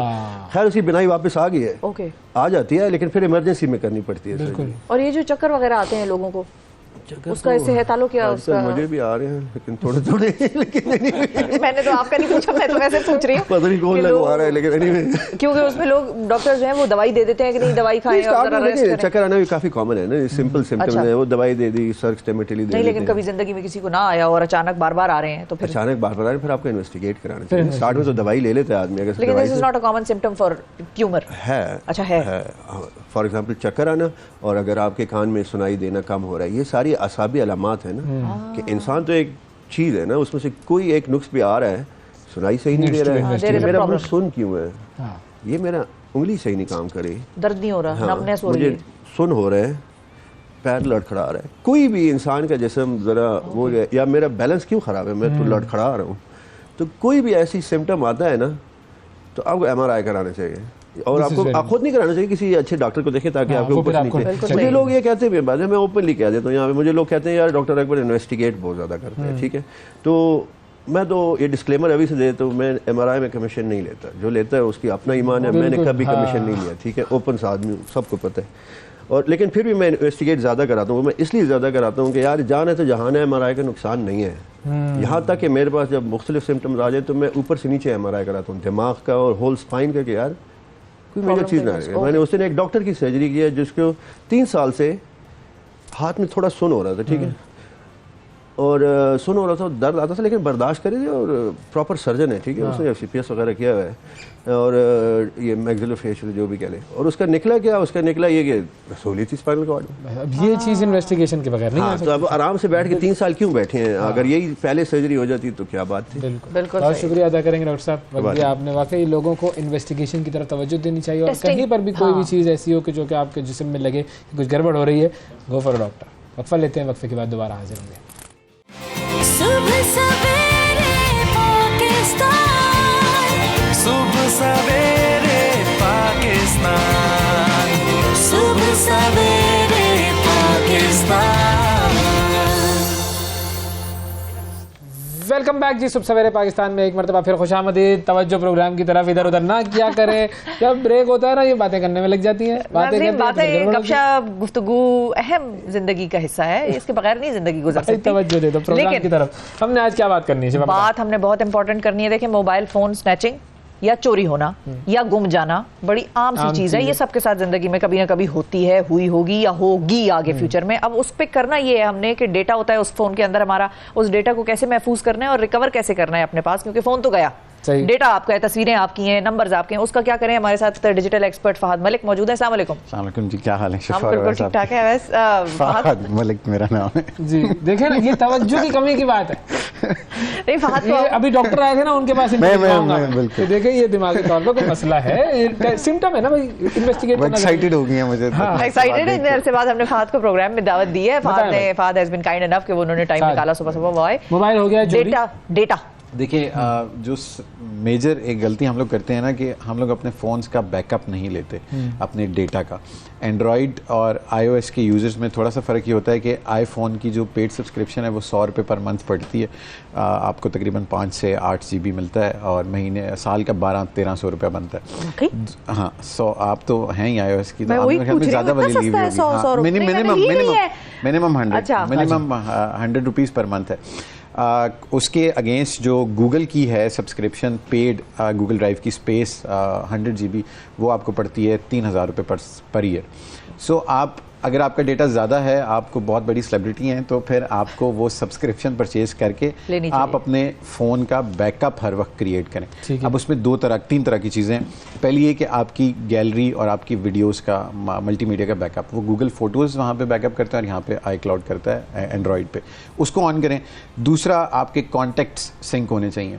बहुत सारे फ़ोन्स में बाय डिफ़ॉल्ट सेटिंग ये होती है कि जो एग्जिस्टिंग कॉन्टैक्ट्स हैं सिर्फ वो सिंक हों, जो नए आप क्रिएट कर रहे होते हैं वो सिंक नहीं होते। एक अपने फ़ोन की गूगल अकाउंट की सेटिंग में जाके उसको सिंक कर लें और iOS में कॉन्टैक्ट्स का ऑप्शन होता है, उसमें जाके उसको ऑन करें। तीसरी जो इम्पॉर्टेंट चीज़ है वो ये कि आपके जितने सिक्योरिटी के मेजर्स हैं वो ऑन होने चाहिए। मतलब बहुत सारे लोगों को ये आइडिया नहीं होता कि हमारा फ़ोन अगर गुम जाए तो हमने फिर उस पर रिएक्ट किस तरह से करना है, हमने उसको ढूंढना किस तरह से। गूगल आपको ऑफ़र करता है कि अगर आपके फ़ोन का इंटरनेट ऑन है, आपने इस ऑफिस में मेरा फ़ोन गुम गया तो और वो इंटरनेट पे कनेक्टेड है, तो मैं उसको एक रिंग दे सकता हूँ android.com/find my phone। उस पर आप जाएं। अगर वो साइलेंट हो तब भी? साइलेंट हो तब भी। इंटरनेट से कनेक्टिविटी ज़रूरी है, साइलेंट हो तब भी हो सकता है। iCloud.com/iPhone पे एप्पल वाले और इधर वाले गूगल पे जाके उसको, पहली चीज़ ये है कि आप उसको ढूंढें। नहीं मिल रहा, रिंग कर लें, जहाँ भी पड़ा हुआ है फ़ोन बजता रहेगा, बेशक साइलेंट पे है। अगर गुम गया, अब गुम गया तो उसमें 2 ऑप्शंस हैं दोनों साइडों पे कि आप अपना कॉन्टैक्ट नंबर उस पर शो करा सकते हैं कि I have lost my phone, उसी में android.com/find my phone पे जाके और इधर भी उसी URL पे जाके आप अपना फ़ोन नंबर उस पर शो करा सकते हैं कि मेरा फ़ोन गुम गया है, मुझे वापस दे दो और इतने पैसे ले लो या जो भी है, जो भी आप उसको गिफ्ट या रिवॉर्ड कहीं आप, मतलब it's not stolen yet but you have lost it somewhere. तीसरी ऑप्शन ये है कि अगर बिल्कुल ही गुम गया और आपको अब डर है कि मेरा रिकवर नहीं हो सकता, हाँ, कि मेरा डेटा चोरी हो गया, किसी ने ले गया, मेरा डेटा सेंसिटिव है, वो मुझे इरेज करना है या किसी की पहुंच से दूर रखना है, तो तीसरी ऑप्शन होती है इरेज माय फ़ोन की। इरेज माय फ़ोन पे आप जैसे ही क्लिक करते हैं तो नेक्स्ट टाइम जब भी वो फ़ोन ऑन होगा it would wipe all data out of. तो उस फोन के आप एंटर तो कर नहीं सकते। एंड्रॉइड का मुझे नहीं पता, लेकिन एप्पल वालों का तो ये है कि वो तो इट इज नॉट यूजेबल। बिल्कुल, मतलब वो आप चुरा लें जो भी है आप वो जब तक फॉर्म फैक्ट्री रीसेट नहीं होगा तब तक वो ऑन नहीं होगा। तो फिर हम क्यों इरेज करें उसको? एहतियातन कर लें कि हाँ शरान कर लें, क्योंकि एक दफ़ा अगर उसने रीसेट कर लिया फ़ोन, उसमें पॉसिबिलिटी ये है कि कोई भी सॉफ्टवेयर लगा के आप थोड़ा 1-2% डेटा आप रिकवर कर सकते हैं। मतलब अगर मैंने जानबूझ के आपका फ़ोन चोरी किया है और आपने उस पे वाइप भी कर दिया है तो still I will try to get into it कि मुझे कोई चीज़ मिल जाए। और इसी तरह एंड्रॉयड पे भी है कि आप जैसे वो कनेक्ट होगा वो इरेज हो जाएगा। तो अब जैसे फॉर एग्जांपल एक आईफोन है, इनके पास आईफोन था, मैंने वो चुरा लिया मिसाल के तौर पे, अब इनका एक पासवर्ड है वो 6 डिजिट का होगा फॉर एग्जांपल। अब मैं उसके ऊपर मुख्तलिफ कॉम्बिनेशंस लगाता रहूं और वो कॉम्बिनेशन फॉर एग्जांपल मैंने किसी ऐप से किसी सॉफ्टवेयर से लगा लिए, वो एक सर्च करते रहते हैं और वो करा, अब वो खुल गया, बिल्कुल, तो फिर तो सारी चीज़ें मेरे पास एक्सेसिबल होंगी। अब उसमें नेक्स्ट स्टेज ये है कि आपने मेन कोड के बाद आपका व्हाट्सएप पे 2 स्टेप ऑथेंटिकेशन लगी हुई हो, आपकी जो गैलरी है वो एंड्रॉइड पे व्हाट्सएप पे बिल्कुल है, अंगूठा है और तस्वीर पे, लेकिन iOS पे गैलरी को आप लॉक नहीं कर सकते independently until unless you have a third party app on. Okay, इस पे एंड्रॉइड पे आप कर सकते हैं, आप तो S22 वाले आप तो कर सकते हैं। सो मतलब एक लेयर आपके पास हर अपनी सेंसिटिव ऐप पे लेयर होनी चाहिए कि मेन अगर आपका कोड ब्रेक हो भी गया तो आप उस ऐप में आपके पास सिक्योरिटी होनी चाहिए। और अब कौन से ऐसी सेंसिटिव ऐप्स हैं जिनको के रिकवर करना फिर बाद में उस यूजर के लिए मुश्किल हो जाएगा? बैकअप ऑन रखें हमेशा अपना, रात 2 बजे होता है वो बाय डिफॉल्ट, लेकिन वो गूगल ड्राइव पे भी आप उसका बैकअप ऑन करें ताकि नेक्स्ट टाइम आप फ़ोन किसी नए फ़ोन में सिम डालें तो वो आप रिकवर कर सकें। मैंने वो बता दिया, गैलरी के लिए आप ड्राइव पे उसको सिंक करें, कॉन्टैक्ट्स, और तीसरा है व्हाट्सएप। बाकी फेसबुक, इंस्टाग्राम, ट्विटर वो तो सेंट्रली सिंक्ड होते हैं, तो आप जहाँ भी लॉगिन करेंगे आपको सेम डेटा मिलेगा। अब मिसाल के तौर पर कि किसी का फ़ोन जो है वो चोरी हो गया है, अब आप जो कह रहे हैं कि एंड्रॉयड की जो वेबसाइट आपने बताई कि उस पर ऊपर जाके आप इरेज माई डेटा भी कर सकते हैं, तो वो इरेज डेटा जो है वो उस वक्त होगा जब वो फ़ोन ऑन किया जाएगा और वो फ़ौरन ही वो इरेज हो जाएगा। बिल्कुल। अच्छा, अब उसके लिए हमें क्या क्या डेटा देना पड़ेगा उस वेबसाइट? आपके पास सिर्फ अपना गूगल अकाउंट लॉगिन करना है आपने, जो आपके फ़ोन पे लॉगिन है, और इधर वो iCloud लॉगिन करना है जो आपके आईफोन पे लॉगिन है। ठीक है, तो सिर्फ उसी में जाके आपने उसको लॉगिन करना है। और देखें अब उसके पास फ़ोन पड़ा हुआ है, वो लॉग्ड है, सही है। So when he turns it on it will get wiped off, या फिर वो उसको फैक्ट्री रीसेट करेगा। और हमारे जो लॉ इन्फोर्समेंट के इदारे हैं, बहुत सारे लोग अपना केस परसू नहीं करते कि मिलेगा नहीं। अगर आप थोड़ा सा परसू करें ना, तो आपका जो IMEI नंबर होता है वो आप सबके पास अपने फ़ोन का होता है। जब आपके फ़ोन में कुछ सिम डलती है ना, तो आपके सेलुलर नेटवर्क को लोकेशन आ जाती है, लोकेशन आती है। मतलब आपके फ़ोन में मैंने अपनी सिम डाली तो मेरा नंबर आपके IMEI के साथ लिंक्ड हो गया। सो पहले उसमें मेरी सिम डली हुई थी, अब आपकी सिम डली है, तो वो डेटा आपके सेलुलर नेटवर्क के पास आ रहा है कि इस फ़ोन में इस वक्त ये सिम डली। तो उसका वो कहाँ जाकर आप कंप्लेन कर सकते हैं? और वो आप FIA के पास जाएं, आप पुलिस के पास जाएं, लेकिन फिर थोड़ा सा परसू करें। ये परसों तो परसों तरसों पता नहीं कहाँ बरसों लग जाते हैं उस और उसका बेहतरीन हाल है क्योंकि अब सारी दुनिया डिजिटल गवर्नेंस की तरफ जा रही है। हर पुलिस का इदारा पूरे पाकिस्तान का ट्विटर पे है, तो आप दरख्वास्त देते हैं जब दफ्तर में जाके तो वो गुम जाती है, लेकिन आप ट्विटर पे करते हैं तो फिर उसका सिर्फ एक प्रेशर ये होता है कि पब्लिक मीडिया पर वो चीज़, अगर आप एक SP को टैग करें तो उसका DIG भी ट्विटर पे वो देख रहा है, IG को टैग कर रहे हैं तो फिर सबको है कि वो मतलब कंप्लीट नोटिस हो रही है। तो उसका बेहतरीन हाल ये है कि आप उसको जाके तो दरखास्त दें, लेकिन उसको सोशल मीडिया पे रेज करें, क्योंकि अब सारे इदारे ट्विटर पे हैं और जो पब्लिक अकाउंटेबिलिटी है वो that is driving institutions more to deliver. So सही। तो इसका मतलब ये है कि अगर आपका फ़ोन चोरी भी हो गया तो डेटा किसी भी सूरत में you just need to have that. बहुत सारे लोग अगर आपने प्रायर एक्शंस लिए हुए हैं तो हाँ, बहुत सारे लोग मैंने ऐसे देखे उनके फ़ोन पे, मतलब एक बहुत सीनियर आदमी मीडिया के, उनके फ़ोन पे लॉक ही नहीं है। मैंने उनको उस दिन बताया कि सर ये तो नहीं होगा ना उनके फोन में ऐसा कोई डेटा वो सीक्रेटिव नहीं होगा, वीडियो नहीं होगी उसमें, ऐसी वीडियो भी नहीं होगी या कुछ तो होगा ना, मतलब पर्सनल तस्वीरें नहीं खींचते होंगे, मतलब कुछ लोगों के लिए लिटरली उस पे रहते हैं। अगर आपने लॉक नहीं लगाया हुआ तो फिर तो दावत दे रहे हैं आप कह रहे हैं फिर उस स्टोर का कसूर तो है। उसमें फिर ग्लिच ये है कि मैं आपके बैंकिंग अकाउंट्स के साथ वो कर सकता हूँ, क्योंकि मैं कोई कोड जनरेट कर लूँगा, मैं आपका व्हाट्सएप का कोड कर लूँगा, वो तो खुला हुआ है आपका फ़ोन, SMS आ जाएगा, OTP जनरेट किया आपने, कर दिया, और आपका सोशल मीडिया हैक कर लिया। मतलब उसमें फिर वो रिस्क फैक्टर ज़्यादा होते हैं। एक चीज़ 1 मिनट रह गया, मैं सिर्फ ऐड ऑन कर लूँ कि आप अपने फ़ोन में एंड्रॉयड वाले भी जाके सर्च कर लें और iPhone वाले ना, कि आपका जब फ़ोन लॉक हो तो जो SMS के कॉन्टेंट्स है वो हिडन हो।